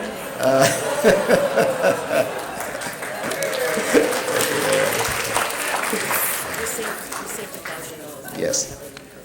We've saved $1,000 by not having these perforated, so everyone has to take their part. So, bend it back and forth, tear carefully, and mark your ballot yes or no, and fold it only once. Yes. Then remain in your seats, and the ballot boxes These boxes which are here will be passed. Tellers will count the numbers. Each individual must put their own ballot in the box. You can't hand it to somebody else or give somebody a handful. Each individual must do his or her own ballots. The tellers are under strict instructions not to accept a ballot. Could I ask for order in the body, please? We need to keep track of this and do it as expeditiously as possible. The tellers are under instructions not to accept a ballot from any person except when the box is passed in the row. So if you're not seated, if you're not in the row, if you're elsewhere, you will be disenfranchising yourself. Please do not ask a teller to accept a ballot under any other conditions. When the ballots have been counted, while they're being counted, we will continue with other matters here in the warrant, and then the ballot results will be brought forward and announced as soon as they're available. So, once again, each person please fold and tear your ballot, mark it yes or no, fold it once. We're going to give 2 minutes for this process to be completed. And then sitting in place as the tellers come by, please place your ballot in the box. Let's proceed.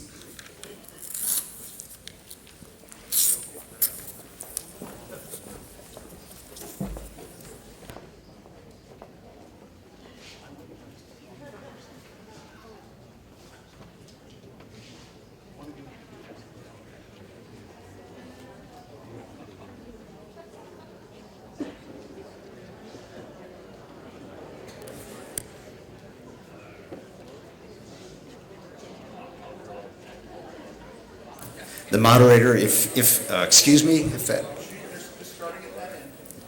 okay.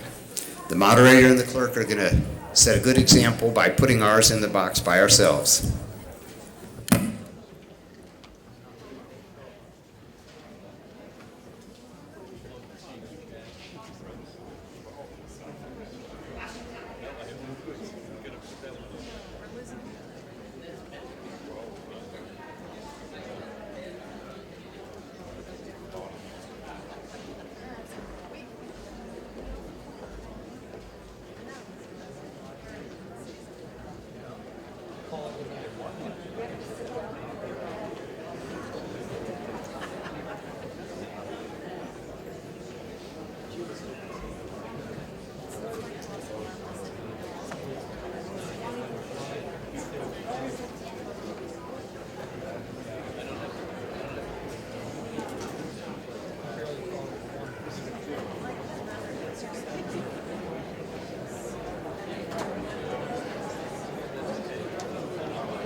I have your attention, please? If I could have your attention, please? If I could have your attention, please? We cannot proceed with other business until the boxes have officially left the room. I'd like to call your attention to the next two items that we will be taking up if you want to be doing homework. Our next warrant article will be number 19, the High School Debt Stabilization Fund. And after that, we will jump to the first of a series of zoning articles, which is the first one of which is number 36. I also would like to encourage you, and this might be a time when you'd actually be inspired to do this. We have town meeting evaluation forms that are available on the outside on the tables and elsewhere. They provide places for you to make suggestions on how town meeting can be improved or changed procedurally, what you like, what you did not like. So I would encourage you to take a form, to fill it out, leave it with us when you depart.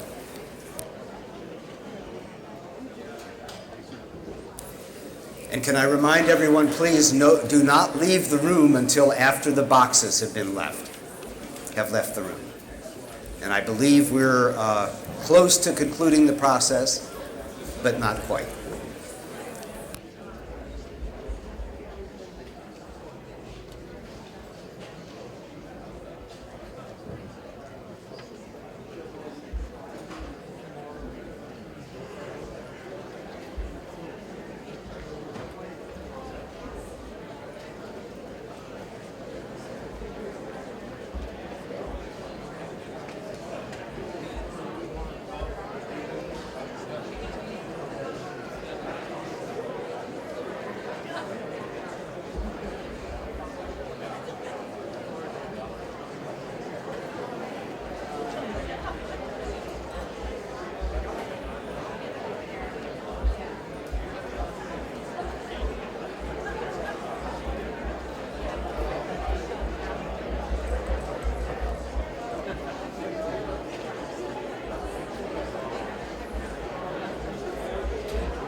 Mr. Fisher, Mr. Fisher, does this? Okay, so the placing of ballots in the boxes in the auditorium is complete, and the boxes are being removed to the counting room, and we'll get a report from the cafeteria, where there are far fewer people and should have been much swifter.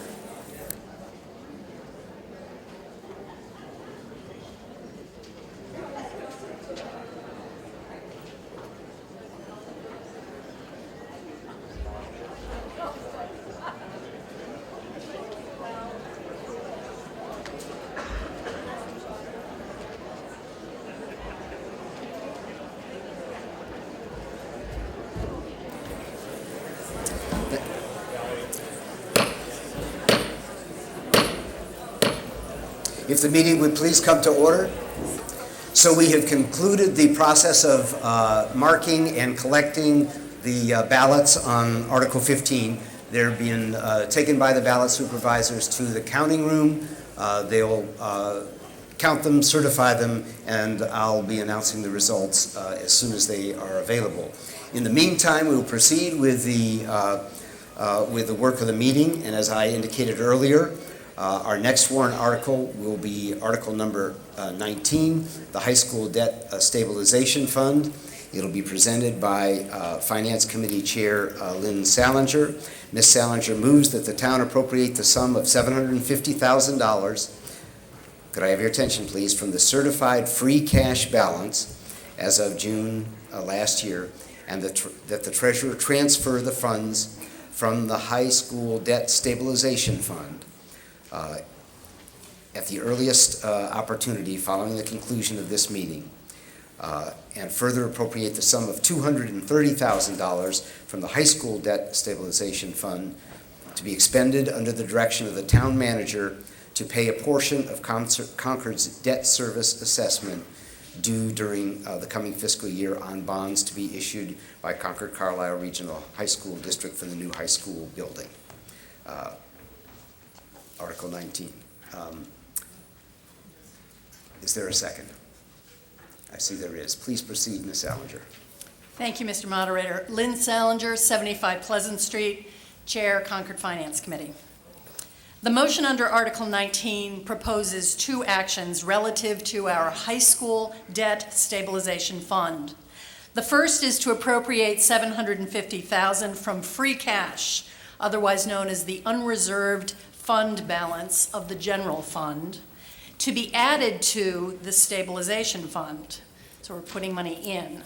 Second, to appropriate $230,000 from this stabilization fund to be expended for part of the FY14 assessment for Concord's share of debt repayment on the high school project. Next slide.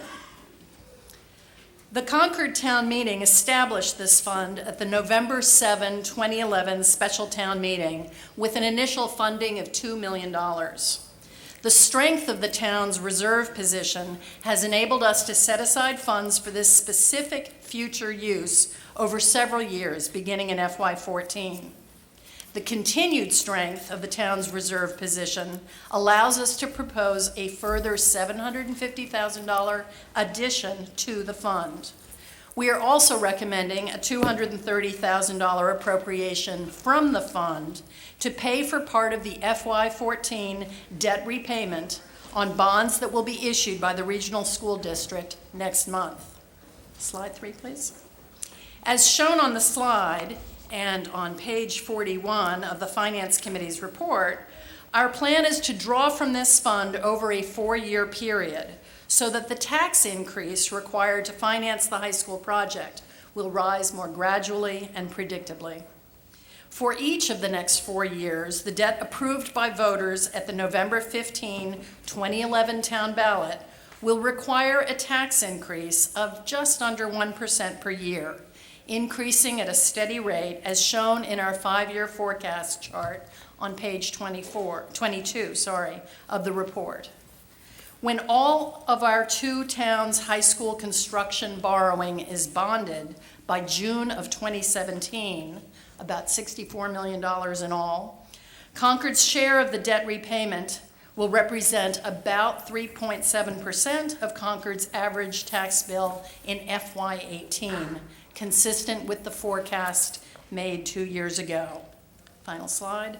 The Finance Committee recommends affirmative action on Article 19 as shown on this slide. Thank you. Thank you very much, Ms. Salinger. Is there a discussion of Article 19?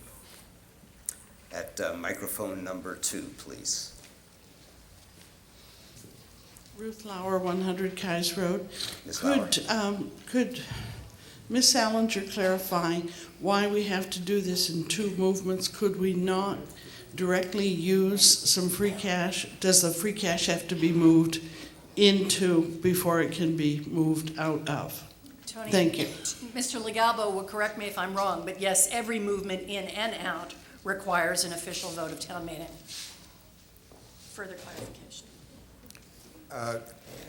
As Ms. Salinger said, and I'll Please just add, identify yourself, Mr. Tony Legalbo. Legalbo, Town Finance Director. Thank you. I'd rather have all of the transactions of this nature going through the stabilization fund and all debt uses, all monies applied to the debt coming from the stabilization fund. It will create a better permanent record, as well as providing even momentary opportunity for the stabilization fund to earn interest. And any interest earned in the stabilization fund stays with the fund and can be used additionally for future debt service. So it's a little bit of an opportunity to get a little more benefit down the road. Thank you very much. Are there further questions or additional discussion? Seeing none, perhaps we're ready to come to a vote. This, because it involves finance and borrowing, requires a 2/3 vote. So please, all who are in favor of Article 19, please raise your colored ballots high so that it can be clearly visible. Thank you very much. All those who are opposed to Article 19, please raise yours.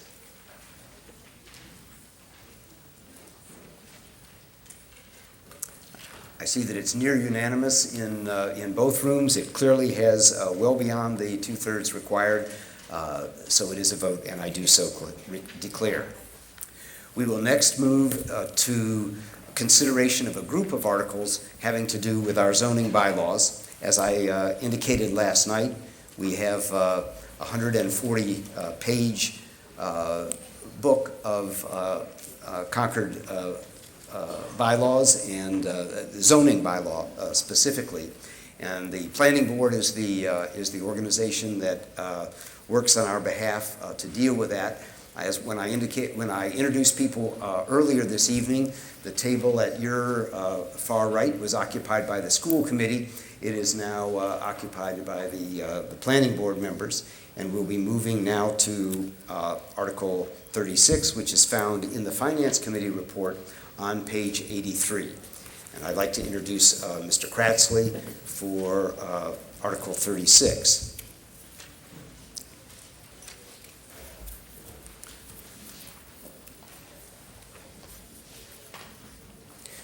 The motion under Article 36 is that Mr. Kratsley removes that the town take affirmative action on Article 36 as printed in the warrant. This and all other zoning bylaw articles require a 2/3 vote rather than a simple majority. If you'd identify yourself, please. Yeah. My name is John Kratsley. I live at 221 Nishotic Road. I'm a member of the planning board, and I'm speaking for the planning board. Please proceed. And we will be presenting, or I will be presenting Articles 36 and 37 because they're closely related, but let me do 36 first. Before you begin that, Mr. Kratsley, if I could ask if there's a second for, I see there is, please proceed. What Articles 36 and 37 propose to do is to make a change in Residence B zoning area of the town of Concord to bring the zoning requirements for side yard setbacks and definitions of height into consistency with the vote of town meeting in 2011 for essentially the same results. I believe the first slide should show where is Residence B. And it's primarily along Route 62, Main Street corridor, running from Acton to Bedford. And just to help you a little bit more, we have a second slide that shows where Residence B is in the western portion of Concord. And then that's followed by a slide that shows you where is Residence B in the eastern portion of Concord. This is the zoning district or the zoning area that would be affected by these two changes. The next slide presents how did we get here? Why is the planning board bringing this to you in 2013? There have been concerns for a long time about neighborhood character, height issues in particular, and setback issues. There was a task force study in 2010 that led to the articles in 2011 that were passed by town meeting overwhelmingly to make these same changes in the Residence C zone. So that these two articles for tonight, 36 and 37, do exactly the same thing for Area B. The Concord Housing Foundation, to pursue this issue after the vote in 2011, the Concord Housing Foundation did a survey. There's quite a bit of positive interest was received to make the same zoning changes in Residence B. The next slide indicates the intended results of both of these zoning changes, not only to bring the two areas together, but to preserve neighborhood character, reduce building massing, and prevent potential impacts on abutting properties. These are the things we consistently heard when we did the survey work. So Article 36, I think the first slides will be about Article 36, is about side yard setbacks. And if I could have the next slide, it actually is a very nice drawing indicating what Article 36 would accomplish in terms of the side yard setback restriction, the one that exists now for Area C and would now be in effect after hopefully a positive vote in Area B. And what it directs itself to is the problem for abutters by requiring that if a new construction or an addition comes within the 15-foot setback requirement, in other words, the drawing shows you one that's actually at 12 feet, it can only go up 15 feet. It cannot go any higher inside the 15-foot setback zone. So if you have a 12-foot setback, you can only raise that first level up to 15 feet. The purpose of this bylaw would limit the height of portions of structures within the 3-foot side yard exception to no greater than 15 feet in Residence B zoning district. So the motion then before the town meeting is to amend subsection 6.2.7 by deleting the word district and replacing it with and Residence B district, so that it would be the same requirements in Residence C and Residence B. The text, just to the next slide, the text is in Residence C and B districts. Any part of the principal structure extending into the 3-foot side yard exception shall be no greater than 15 feet. You can remember from the drawing that if you go inside that area. Now, the one more important part is the next slide. The board may grant relief so that the Zoning Board of Appeals still has authority in Article 36 to grant relief to any homeowner with an addition or builder. So with that presentation, on behalf of the Planning Board, I move affirmative action on Article 36. Thank you very much. The floor is now open for discussion of Article 36. Microphone number 2. Hugh Lauer, 100 Kais Road. Could you Mr. Lauer. please put up the map showing Residence B and then the highlights and tell us which color Residence B is and which color and what the other colors mean? Thank you.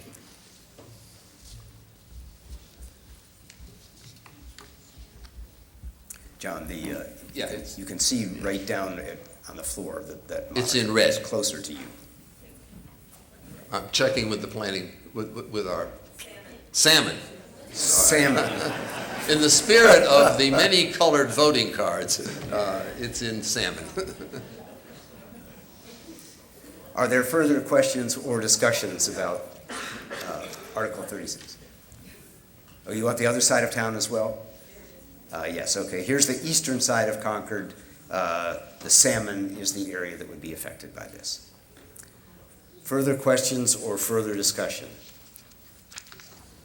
Seeing none, I think we're ready to come to a vote. The vote is on Article 36 to adopt this change.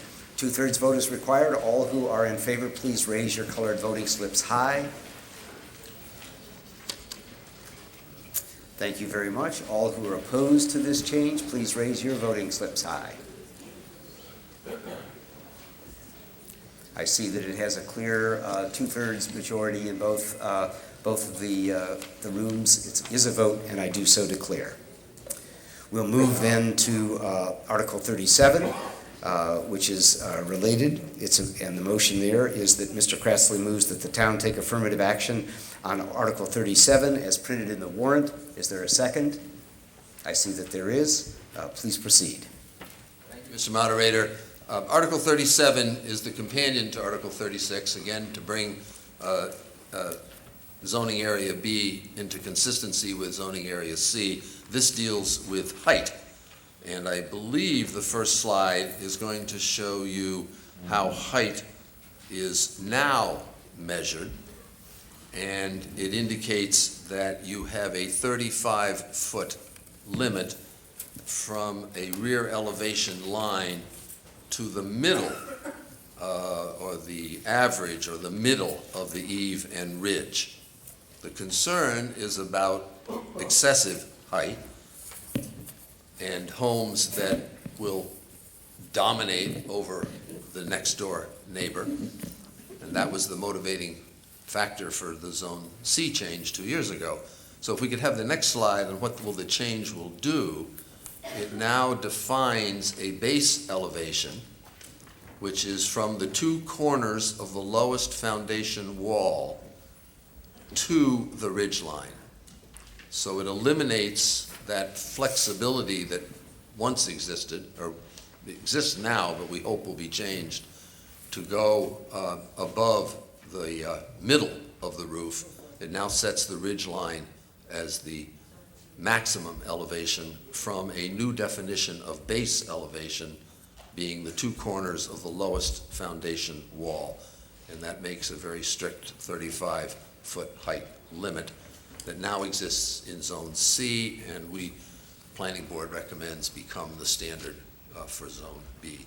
So the amendment would be very similar. It would be 6.2.11, deleting the word district, replacing it with the words Residence B districts, so it would be the same in Residence C and Residence B. The text would be, in the next slide, Residence C and B, the height of a building shall be measured from the vertical distance from the base elevation, as newly defined, to the peak of the roof. Again, there is the same language for relief for any homeowner or any builder. Once this becomes the zoning bylaw, there's relief by going to the ZBA, to the Zoning Board of Appeals, with the standards that you have.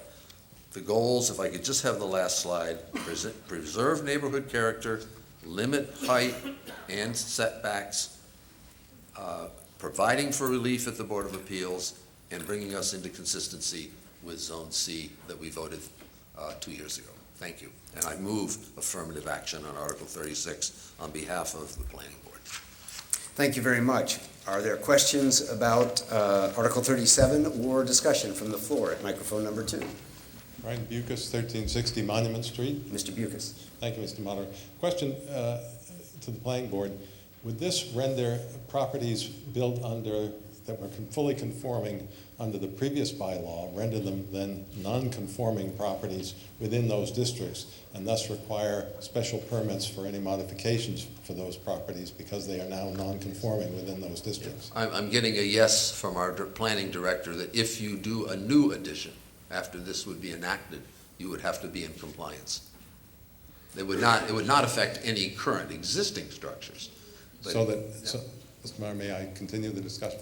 Please, yes. Thank you. Clarification can be helpful. So that an existing structure is deemed a non-conforming structure per se for anything else that is being to be done if it was built under the previous standard? I'm told it's a pre-existing non-conforming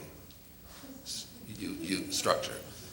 And then any changes that you would propose, if this is enacted, would have to be compliant or use the ZBA process for an exception. Could you give me an example of a change that would be okay and a change that would not be okay? For example, if you were going to change your driveway or something else? I'm going to let our planning director. Or have a home occupation in a non-conforming structure, for example. Is it now a non-conforming structure from that point of view? Please identify yourself, Ms. Rasmussen. Marcia Rasmussen, Director of Planning and Land Management. The only thing that it would change is the structure itself. The same uses could occur in that structure. It would grandfather a house that was larger or higher than what would be allowed now. Any changes to that structure would require a special permit from the Board of Appeals. There's already a section in our zoning bylaw that allows people to seek such changes to change, alter, or extend a pre-existing non-conforming structure. So they would fall under that section of the bylaw if they wanted to add on at the same height as currently exists. Does that clarify enough to you? If you want to go up? You would not be able to go higher. You would have to stay at the same height as your existing house by special permit from the Board of Appeals. The same uses that are allowed in all districts could occur in all continue in the Residence B district. Thank you very much. Are there further questions or discussion? I think we're ready to vote. The motion on Article 37 is that we take affirmative action as printed in the warrant. This, as all zoning bylaws, requires 2/3. Please, if you're in favor of this motion, raise your colored voting ballots high. Thank you very much. All those who are opposed, please raise yours.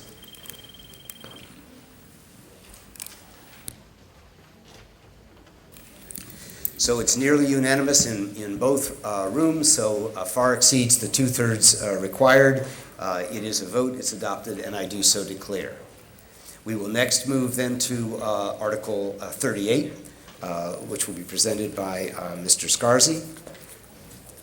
This deals with government utility and public service corporation uses. The motion is that Mr. Scarsi moves that the town take affirmative action on Article 36 as printed in the handout. Is there a second?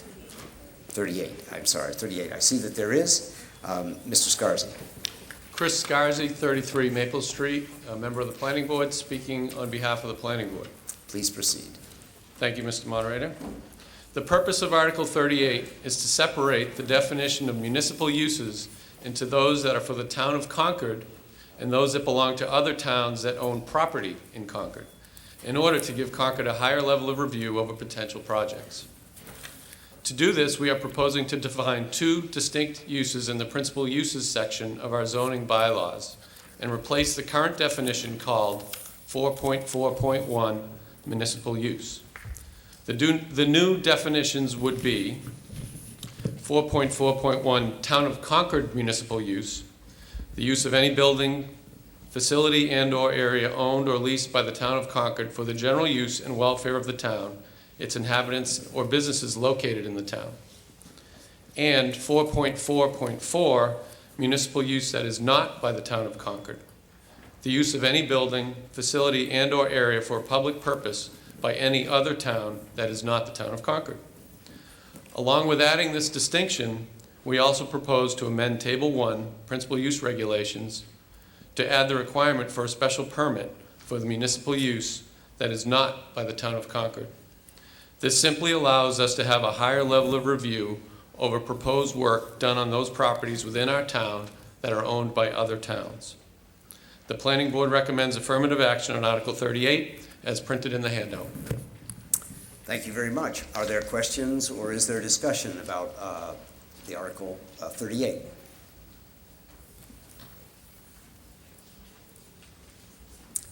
Seeing none, it looks like we're ready to vote. Again, a 2/3 vote is required. All in favor of Article 38, please raise your colored voting ballots high. Thank you very much. All those who are opposed, please raise yours. I see that it is near unanimous in both rooms. We clearly have the far more than the 2/3 majority required. It's a vote, and I do so declare. We'll next consider Article 39, a zoning bylaw amendment dealing with medical marijuana treatment center provision. The motion is that Mr. Hoyt moves that the town take affirmative action on Article 39 as printed in the warrant with the following revision. In Table 1, change the word yes to SP, Principal Use Regulations. This means that a medical marijuana treatment center will not be allowed by right, but which will be required to obtain a special permit in the medical professional district. Is there a second? I see that there is. Mr. Hoyt. Coleman Hoyt, 31 Indian Spring Road, member of the Planning Board and speaking on behalf of the Planning Board. Please proceed. Mr. Moderator, I do not rise to opine on the merits of marijuana. I was rather good at that in the 60s. Isn't zoning fun? If you serve on one of these boards, don't skip the meeting where they hand out the assignments for articles. If we can go to the overview slide, I'd like to discuss how we got here. We voted in the Commonwealth to approve the notion of medical marijuana last fall. Massachusetts is not early in this. We are the 18th state to go forward with this type of initiative. Interestingly, there will be up to 35 treatment facilities authorized in the Commonwealth, and there's another element in the regulations that indicates that if in a community a person who's eligible for this prescription is unable to have convenient access to it, they can apply to their local community for a permit to grow it themselves, which is something the planning board felt it was appropriate to potentially avoid and let our law enforcement concentrate on things that are more pertinent. So the intended results of this bylaw, next slide, are to endeavor to prevent those claims for hardship based on cultivation, and also to determine how and where medical marijuana treatment facility should go. We determined that the medical professional zoning district was the appropriate location. Slide, please. You're all familiar with this map, and Route 2 bisecting Concord, showing the medical professional district. The next map is greater detail. Why here? Well, if it's here, it's near the people who would prescribe it, and it's also convenient, next slide, to those who would potentially want to have a hardship exemption for growing their own. Marijuana is big business. You can buy stock in companies that distribute it on the stock exchange. It's a very unusual situation that's coming at us. So our article would add a medical marijuana treatment center as a specific use in section 4.3. And it would also endeavor to define the minimum distance required to stay away from certain types of locations, schools and libraries. You can skip ahead, sorry. And as well, we would, go ahead again, we would amend Table 1 in section 4.3.9 to indicate that once permissible in the medical professional district, it would require a special permit and site plan approval by the zoning board in order for a business to gain permission to conduct this type of activity. And that is why we move affirmative action on Article 39. Thank you. Thank you very much, Mr. Hoyt.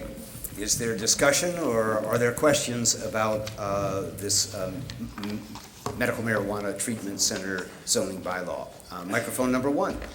I'm Pat Nelson, 52 Cottage Lane. I'm on the Finance Committee, but I'm not speaking for the Finance Committee.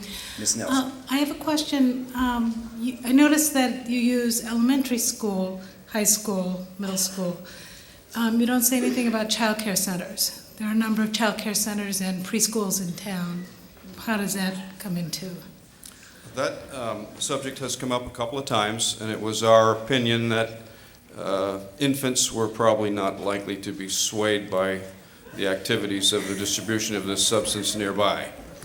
They were probably not likely consumers, and it was as simple as that. Absolutely true.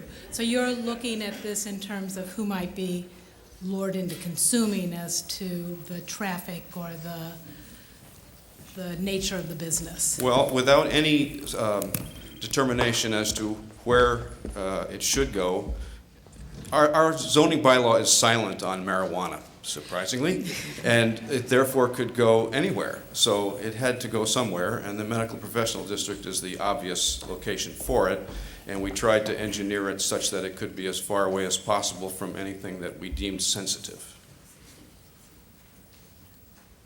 Thank you. It's imperfect. Is there additional discussion of Article 39? Seeing none, I think we're ready to come to a vote. All those who are in favor of amending our zoning bylaw as provided in Article 39, please raise your ballots nice and high. Thank you very much. All who are opposed, please raise yours.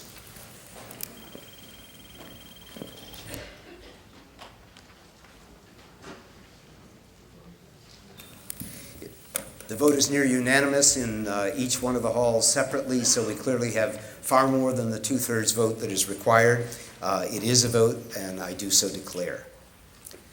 We come next to warrant article number 40, a zoning bylaw having to do with the Public Service Corporation Overlay District.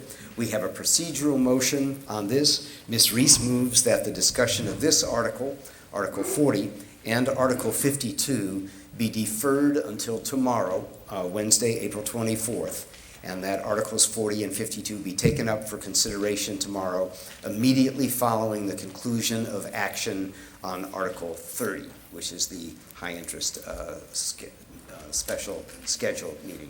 Is there a second for this motion? I see that there is. Is there discussion? Microphone number 2. Dean Banfield, 73 Walden Terrace. Mr. Banfield. I'd just like the Board of Selectmen to please explain their position as to why they prefer to defer this and not discuss this evening in order.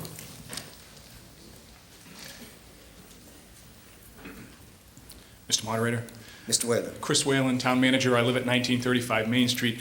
Article 40 was drafted by Attorney Mark Bobrowski, formerly of the Planning Board, and he has another commitment this evening, and we'd like to have him there to present, so therefore he requested the deferral until tomorrow.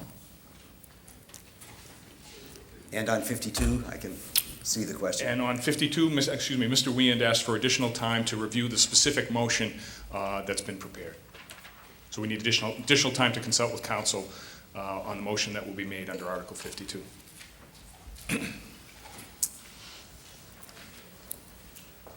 Thank you very much. I see no one at any of the microphones for further discussion of this procedural motion, which again would defer consideration of this Article 42 and Article 40 and Article 52 until tomorrow evening. All those who are in favor, please raise your colored voting ballots. Thank you. All opposed, please raise yours. It requires a simple majority, and as I see in both rooms, we have that easily. So we'll take those matters up tomorrow. Perhaps it's appropriate in 1 minute for us to just have a brief standing break. We will next be taking up Article number 48, which has to do with telecommunications operation. I have the results from the vote on Article 15. I would observe that although it may have felt like an eternity, the collecting of the votes took 16 minutes from the time that we started until the ballots left the room. We had approximately 490 ballots cast on Article 15. Yes was 201 votes, no 285, so Article 15 fails to pass. So why don't we stand, and I am going to really enforce this, limited to 2 minutes, but so that people can stretch. You've been very patient. It's after 9, but we will reconvene in 2 minutes.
Thank you very much. If you could, the body could please come to order.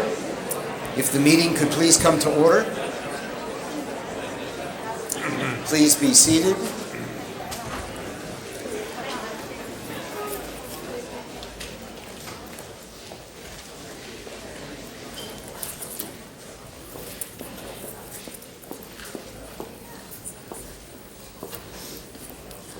Thank you very much. We will now be considering Article number 48, Funding for Telecommunications Operations.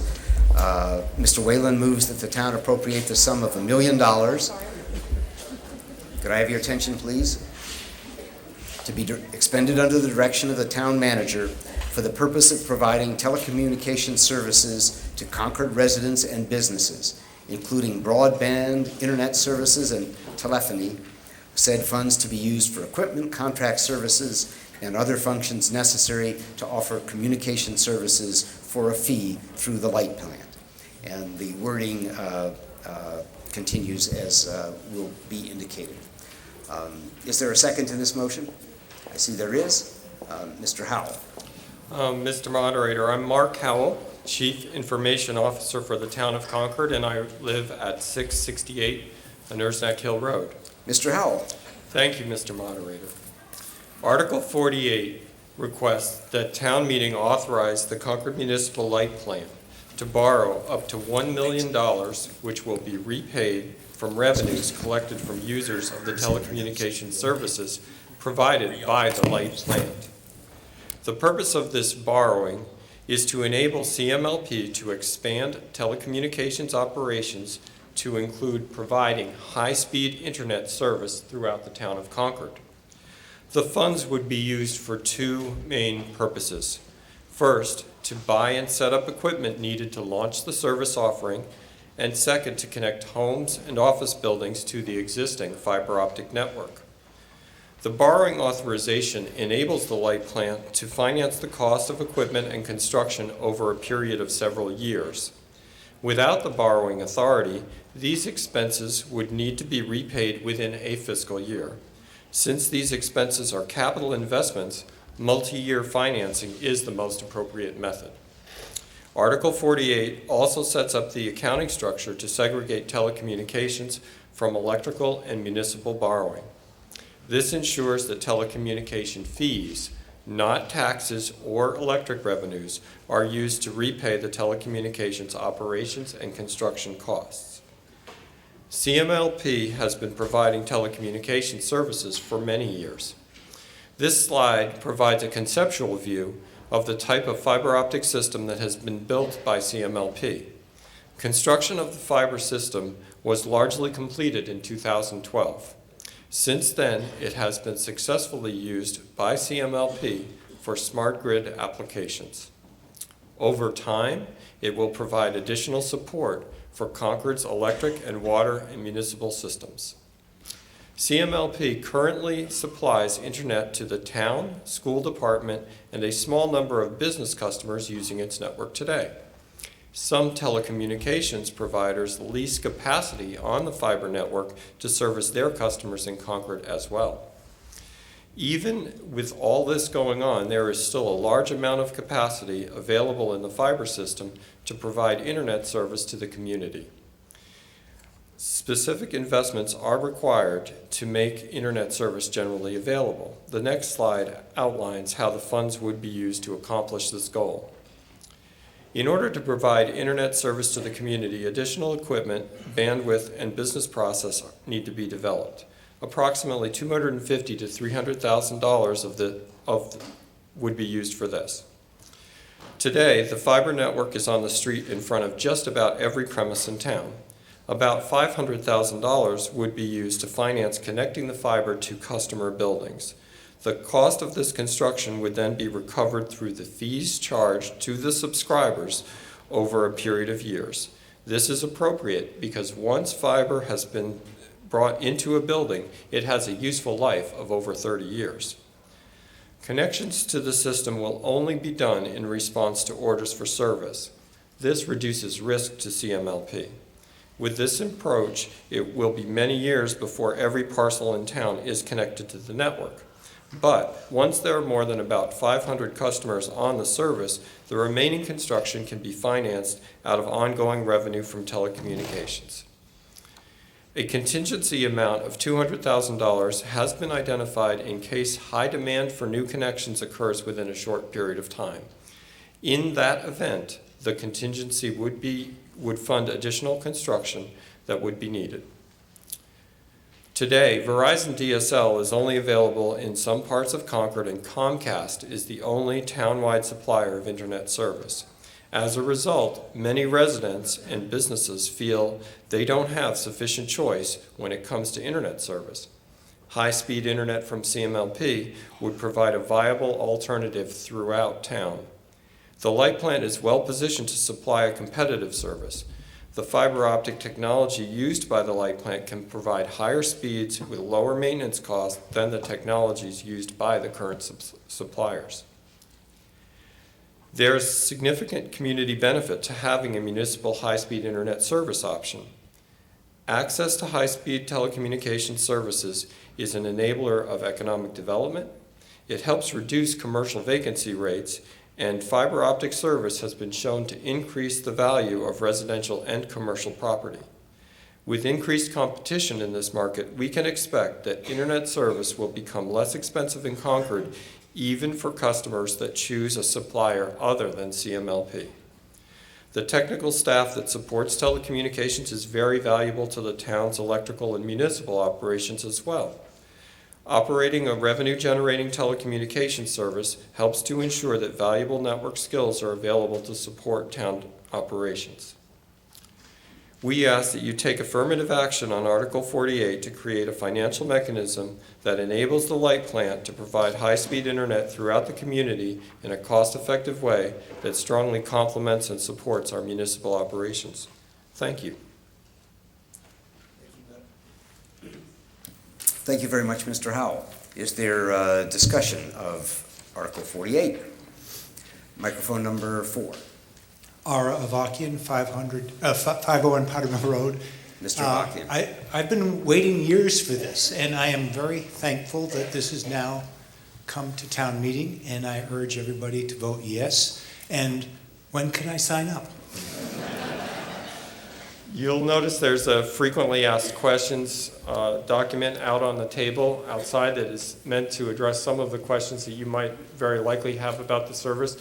The short answer is that it will take us through most of the summer to prepare the service for general availability, and we're expecting to be able to take orders in the fall. Microphone number 2. Ruth Lauer, 100 Kais Road. I have 2 basic questions. You say that there could be many years before there's complete build-out. Yes. So how are you going to choose those customers, like the previous speaker, who are ready to go versus other customers who are anxious to go but in a different part of town? Question 1. And question 2, you also say that some folks, and I'm thinking you mean vendors, are already using our fiber, and I'm wondering if it's who that is. Is it telephony? Is it Verizon, who could already be providing Fios for us on this very same line? And does that mean we would someday be in competition with ourselves? Okay. The first question about how we choose customers, first and foremost, customers who we will be publishing a rate sheet with pricing, and customers who are interested in subscribing at the rates will obviously be able to place an order, and will be able to do that. From a technical perspective, the houses that we already have fiber on the street to, meaning most of the residential houses and most of the commercial properties in towns, are fairly easily accessible. The most challenging sets of customers for us to reach at this point turn out to be those that live in the multi-dwelling unit kinds of properties, condominiums and multi-unit buildings, because in those cases we don't have direct access from the street to an individual premise. So you could think Concord Green, or unfortunately 100 Kais Road, would involve getting getting access through the building ownership to the individual units. And your second question was about the use of our fiber plant. Today, particularly some of the larger customers, businesses in town, have telecommunications needs which quite frankly exceed the capacity of the municipal light plant to provide. They may be national organizations that have many sites, or a large organization like the hospital or the medical services. And in those cases, it's actually more appropriate for us to essentially partner with whoever the telecommunications supplier is that they choose to use to help that telecommunications supplier gain access to their customer. So that's essentially an open access approach. And what it does is it allows us to avoid digging up the streets and hanging new cables, and we can provide that access to our fiber network to these telecommunications providers at rates which are competitive in the industry, and they find it quite attractive. So in this way, we actually help support the economic development even of those customers that can only take partial advantage of our service. And that's an example of the kind of thing we're already doing. Thank you. We'll go to the voter standing at the microphone in the cafeteria. Microphone number 2. Yeah. Ed Tiedemann, 656 Barrett's Mill Road. Mr. Tiedemann. Yes, thank you. I would like to understand what services are planned to be offered over the fiber network. For example, are you looking at providing voice services, TV services, and also what are the implications from a regulatory perspective that this would put the light plant under to provide this type of internet and or additional services? I'll answer the last part of that first. The regulatory authorization for the light plant to provide telecommunication services is something that has been available to us for quite some time and was originally finalized by consecutive votes of town meeting in 2003 and 2004. And in terms of the services that we provide, there are more details for that in the frequently asked question document as well. But at this time, we're planning to provide high-speed internet data service. So you can think of that as how you would get through email, how you might use your computer for web browsing or streaming of videos. We are not planning to provide voice services or video services. Both of those require capital investments which are beyond what we think is appropriate for the light plant at this time. Thank you. And in the cafeteria, microphone number 1. Jim Catterton, 258 Sudbury Road. Mr. Catterton. Could you or someone talk a little about the town's relationship with Verizon as a potential lessee of some of your space? I don't know if you're still in negotiations with them, or I'm just curious about this. And also at the Finance Committee, there was a question, basically, is there a business plan for this project? It sounds like a new departure for the light plant. That's my question. Thank you. Mr. Howell. Okay. We are not in negotiation with Verizon. Verizon would be welcome to utilize the service in the same way that some of the other telecommunications providers are if they were to approach us. The town itself is actually a customer of Verizon. They're the incumbent supplier for our own voice services to the extent that we don't provide those services for ourselves, and that's likely to continue. So there is no arrangement there or negotiation at this stage. In terms of a business plan, we have been working over the last 6 months to develop a business plan.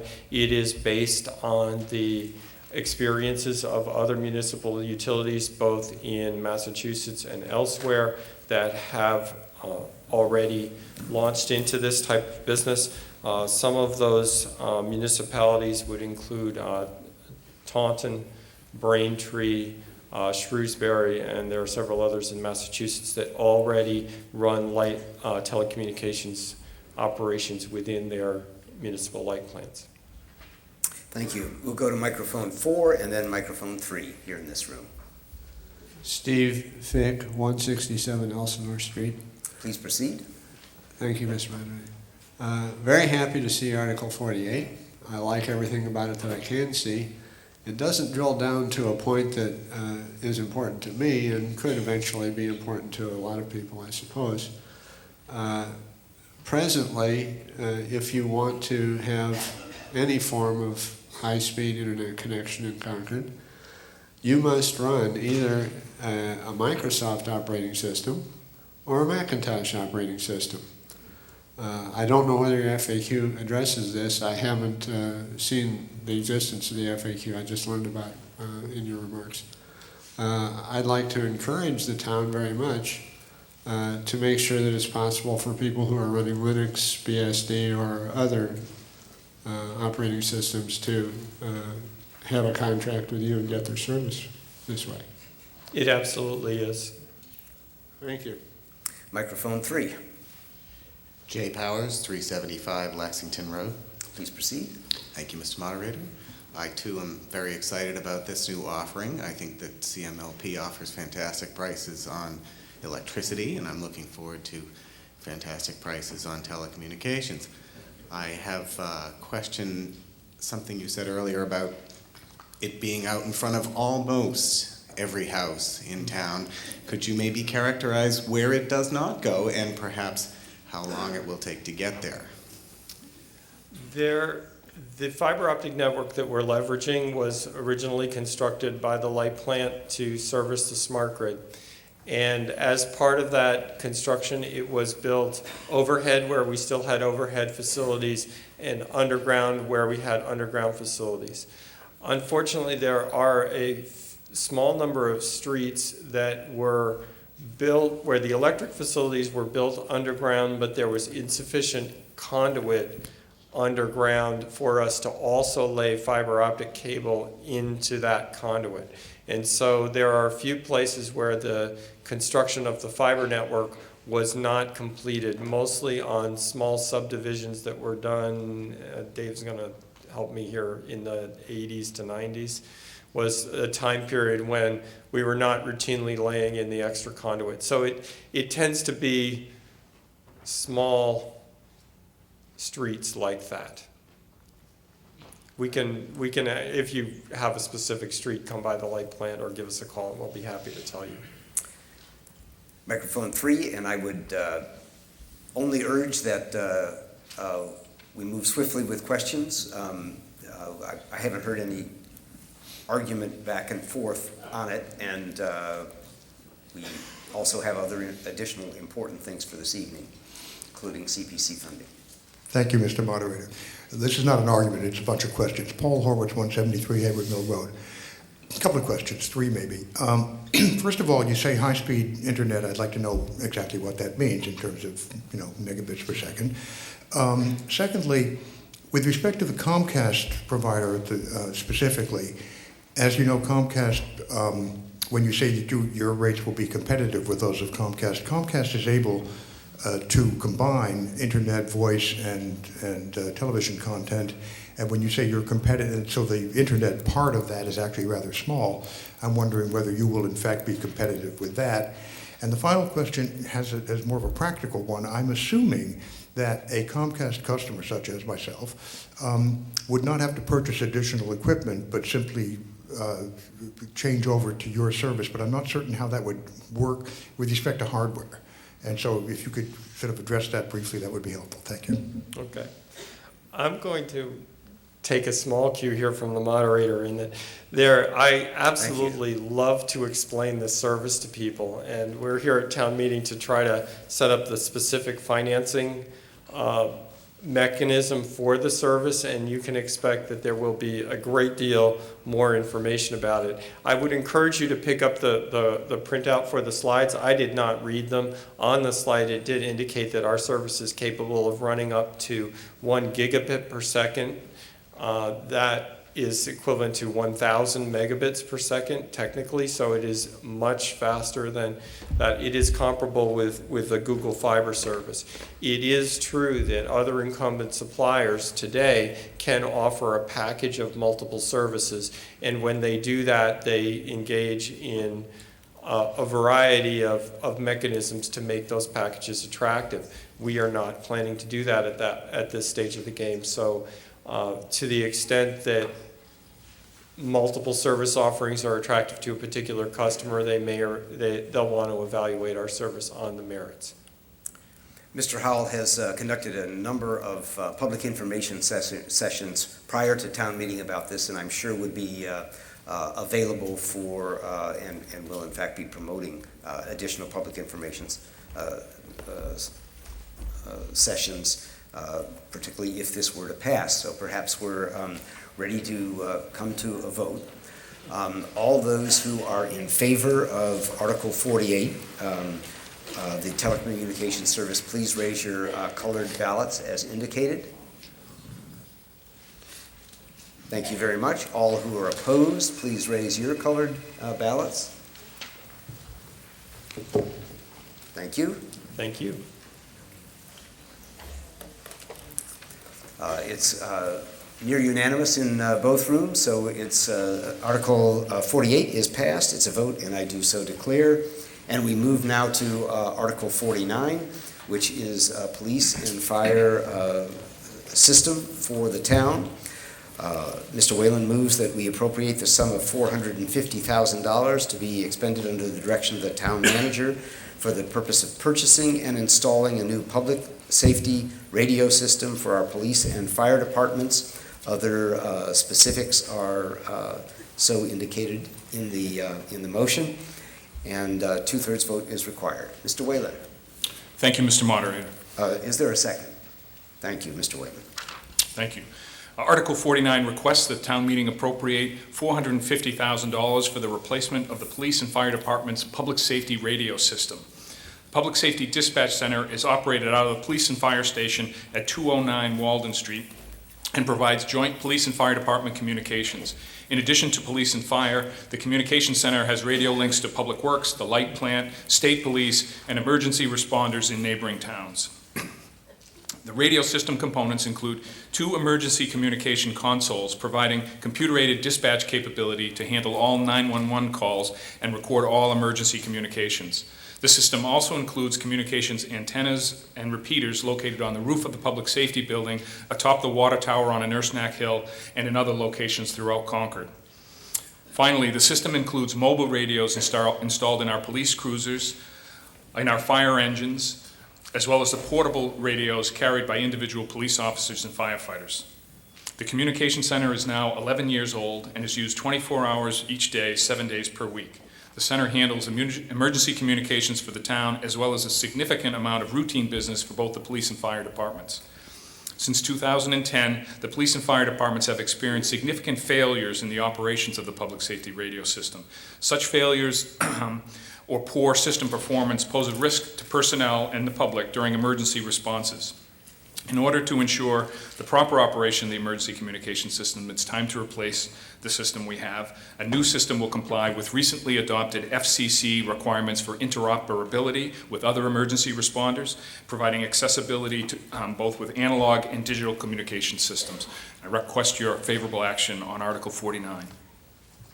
Thank you very much. Is there discussion of Article 49?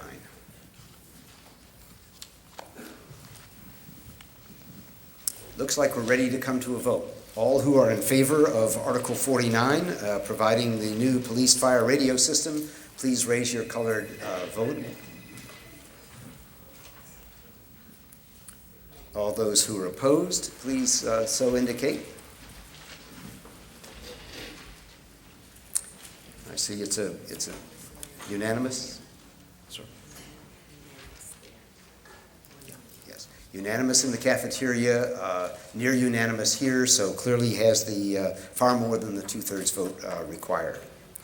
We will next move to Article 51, which is Community Preservation Committee appropriation recommendations. This is found in your warrant, your FinCom report on page 93. Ms. Kramer moves that pursuant to the recommendation of the Concord Community Preservation Committee, the town appropriate the sum of $397,700 from the Preservation Fund, and then there are specifics so indicated, which will be discussed in the presentation. Ms. Kramer. Is there a second for this motion? I see there is. Ms. Kramer. Hi, I'm Toby Kramer, Chair of the Community Preservation Committee, speaking on behalf of the committee. The town has imposed itself a 1.5% surcharge on our real estate tax bill for community preservation purposes. There's a number of exemptions. We've had this for seniors, for people of low income, and the first $100,000 of taxable value of the properties.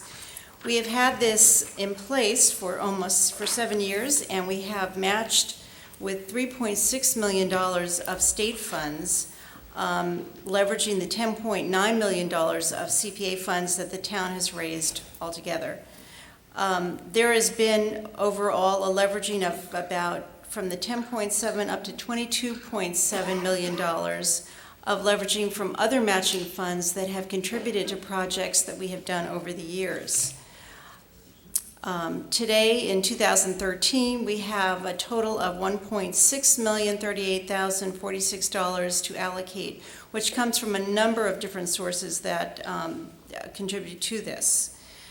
For today and for this warrant, for this big town meeting, we have 4 warrant articles that relate to the CPA funds. I'm talking specifically about Article 51, which is allocating $397,700 of that. In total, over the years, we've appropriated various percentages of funds in different categories. 42% has gone to historic preservation, 24% has gone into community housing, and 16% each in both the open space category and recreation. The little tiny wedge is 2%, which I think is the amount that we've allocated for town administrative purposes. The warrant article handout that was on the table lists the motion as we're presenting it. And in the breakdown, moving on to the next one, it's hard to tell what's going on with that. Eyes are back in my head here. So the $397,000 will go through each one of them, but there are essentially 11 projects that were funded from this. The Regional Housing Services Program is one that's continuing. I think we're in our 3rd year of this, and we will continue. It's a multi-town regional program that is providing services to people for our subsidized housing inventory. Haywood Meadow Stone Wall, we were going to be completing the other side of Haywood Meadow on the west side, removing 180 feet and reconstructing 200 feet of new wall area. We are contributing a small amount of this for engineering purposes. The next one is our Wheeler Harrington House. There are 3 studies that were going to be conducted here. One is an historic structure report on the old Wheeler Harrington House, a cultural landscape study, and an environmental assessment on the Harrington Park site itself. The next one is the old calf pasture habitat restoration. We are going to be removing and continue removing the invasive buckthorn, which is going to help to save the Britain violet, which I think is shown here, and I'm not sure if it's maybe almost time for it to start blooming if we ever get rid of winter. The next item that we will be funding is the Concord Affordable Housing Development Corporation. They are asking for funds for several programs, including some pre-development work for Junction Park, funds to preserve existing affordable housings upon resale, and some purchase of small homes. The Everett Gardens is the next one. We will be replacing 3 roofs on 3 buildings and repairing any water damage.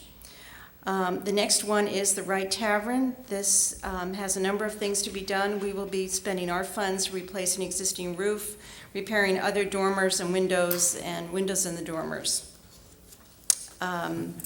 The next one is the Emerson Umbrella. The cupola is in need of restoration. There's been major leakage, which has affected and damaged some of the studios and interior spaces. Our next one is the Natural Playscape at Ripley, which is going into its second phase. We will be contributing some funds to the help of the infrastructure improvements, which are the pathways and loop road that is part of that overall plan. And lastly, we will be spending $30,000 for staff and technical support for the CPC itself. So I move the last, I'm sorry, did I miss one? No, that is the conclusion. There are 3 other articles that will be affected by the CPA funds, one of which is Article 52, which will be discussed tomorrow. Thank you very much. Is there a discussion of Article 51, providing for these Community Preservation Committee appropriation recommendations? Microphone number 2. Yes, thank you, Mr. Moderator. Dee Ortner, 169 Thoreau Street. Ms. Ortner. Thank you. My question is, when you provide the funds to fix a roof, after there's been a leak and damage on the inside, who's responsible for the maintenance on the inside? That would be the owner of it. In the case of the roofs for the Housing Authority, they would take care of that. Their budgets in terms of replacement reserves for something as major as a roof are not large enough, so they were looking for CPA to help with that capital improvement. But the interior work would be done by them. The same with the Wright Tavern. There's roof repair there as well. We just finished the roof over at the Concord Museum, and they're responsible for doing the rest of the work. And at Emerson Umbrella? Emerson Umbrella will be handling the interior as well. They have a large fundraising campaign going on. There's many things to do there. Is there ever a time when volunteers are asked to help provide those services? It would be up to each of the individual owners as to how they want to do that, but I'm sure that may be a possibility. Okay, thank you. Microphone number 1. Thank you, Mr. Moderator. Charlie Blair, 26 Florio Drive, member of the FinCom, but speaking for myself, a couple of questions. One, could the speaker let us know what the reimbursement rate now is from the state, what that percentage is? At one point it was quite large, now I think it's quite small. Right.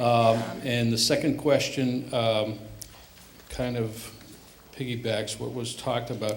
The program's great because in most cases of the places that you fund, whoever is gaining the money is also raising money, matching funds, which has worked out very, very well.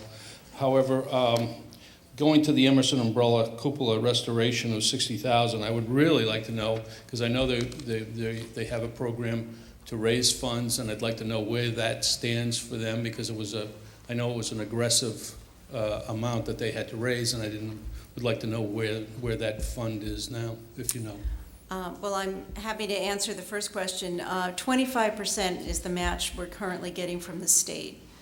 And that has increased from last year's amount, so we're on an upswing in terms of the reimbursement. In terms of where Emerson Umbrella is, I really can't say. They have their own fundraising campaign. They have a major capital drive for master plan improvements. We had asked last year to have an historic structures report done on behalf of the work that they would like to do. And so what they proposed to us was this piece of work, because of the damage that it was doing to the interior, that was something immediately fixable and would be able to handle sort of as an emergency kind of work. But I don't know if anybody here is from the umbrella in terms of being able to answer that, but I don't have that information. Microphone 2. Thank you. Ryan Bucas, 1360 Monument Street. As a proud active member of the Concord Independent Battery, whose gun house is pictured on the front of the town report, which you may have noticed it, and there is a plaque on the front of the Concord Battery, the Concord Gun House, which is just like the plaque that you see here. And the battery expresses its thanks to the community for the funds which have now restored this building to a condition probably better than when it was first built and presented to the town in 1961. And that's a fully volunteer organization supported by contributions, and the gun house and the guns belong to the town. Thank you. Great, thank you. Thank you. It looks like we're ready to come to a vote. All of those who are in favor of Article 51, these Community Preservation Committee recommendations, raise your ballots high, please. Thank you. And all who are opposed, please so indicate.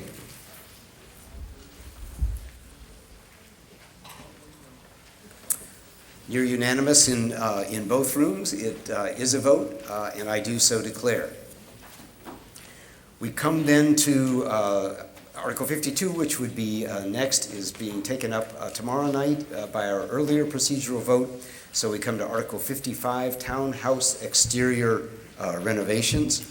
We'll be hearing from our town manager, and the motion is that Mr. Ng moves that the town appropriate $1.75 million to be expended under the town manager's direction for the purpose of masonry repairs, historic rehabilitation, and related work on the exterior of our townhouse. The CPC funding and the other specifics are in the motion. A 2/3 vote is required. Mr. Whaler.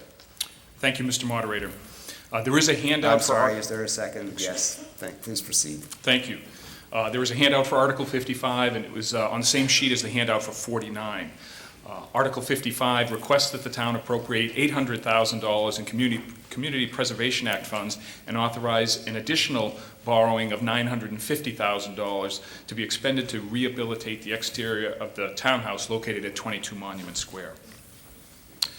The Concord Townhouse was built in 1851 and was located next to the Middlesex County Courthouse that was constructed earlier that same year. The first public meetings at the townhouse were held in November of 1851. The building was designed in the Italianate style by Boston architect Richard Bond, who also designed Lewis Wharf and the Salem City Hall. An addition was added to the rear of the structure in 1879 to add suitable water closets. The interior was wired for electricity in 1900. The townhouse has provided space for offices and public meetings and is currently the seat of town government in Concord. The building has played a central role in the community for more than 150 years. I believe that's Finance Director Tony Legalbo arriving for work. The exterior of the townhouse has not received much maintenance attention in recent years, and problems with the brownstone are becoming evident. In 2012, the firm of McKinley Calso Associates was retained to advise on how the exterior of the building could be repaired and preserved. In September of last year, the firm issued its report on the condition of the building and identified some problems requiring immediate attention. The report is posted on the town's website. The report notes that the original building has hard-fired dark red-faced brick and that there is extensive use of Portland, Connecticut brownstone trim elements. The report concludes that the exterior granite and brickwork are in good condition but need to be repointed. The brownstone elements are not in good condition. This is evidenced by the delamination that is occurring. Shown here is the condition of the left side of the front entrance to the building as documented during the 2006 examination. It is somewhat difficult to see here, but the rounded edge of the brownstone window trim is beginning to pull apart. And here in this next photo, the delamination is easier to see. The condition of the building was surveyed in 2006, as I mentioned. The cost of the repair at that time and repointing at that time was $850,000, so it's nearly doubled since that time. Funds were not available in the capital plan to make the improvements at those times, so some minor repairs were undertaken. And in just 7 years, the project has doubled in cost. And since that time, the only source of replacement brownstone, the Portland, Connecticut quarry, has ceased operations.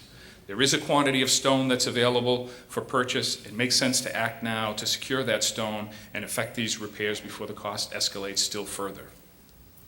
If this funding request is approved, we would plan to start the project immediately. The architectural plans and specifications were completed as part of the condition assessment and feasibility study. We've already advertised that we will be accepting bids subject to appropriation. We are planning to open bids from the general contractors on May 9th and would award a contract in early June. It's hoped that the work could be completed by December 1st. The work includes repointing of all brick, including brick to granite and brick to brownstone joints. The granite joints and a few foundation cracks will be grouted. The brownstone entrance and brownstone in poor condition on the ground floor will be replaced. The brownstone in poor condition on the second story will be replaced with cast stone tinted to match the brownstone in color to limit the cost and prevent the need for future repairs.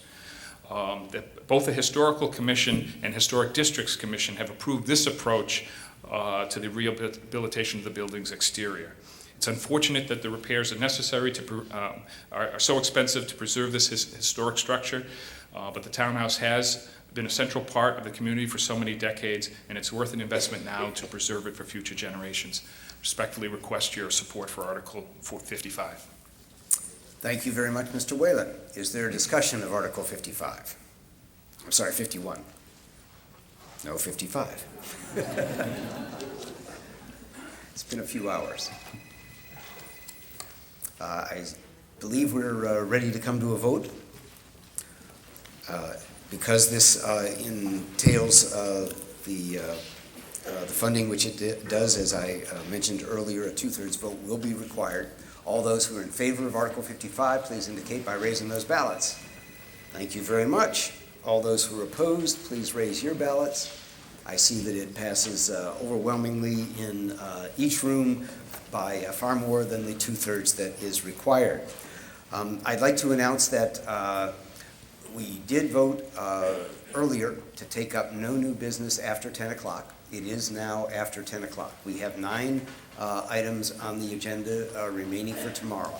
Very importantly, I would like to announce that the first, the special interest, high interest schedule item that we will take up tomorrow will be at 7:30.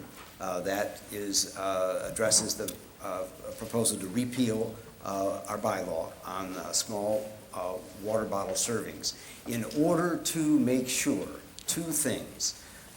One, that as many people are able to speak as possible, and second, that the vote be taken at a time before senior citizens and others are very fatigued. With the agreement of both proponents and opponents, individual statements from the floor will be limited to 1 minute. And with that kind of a lineup, we should be able to hear. We will also be having pro and con microphones, so we could hear a couple of dozen, 25 pros and cons, in addition to the initial presentations for example, if we took a full hour. So with thanks to everyone, what sometimes seems like a late adjournment hour, past 10, compared to last night, it's early. We stand adjourned until 7 p.m. tomorrow night. Thank you very much.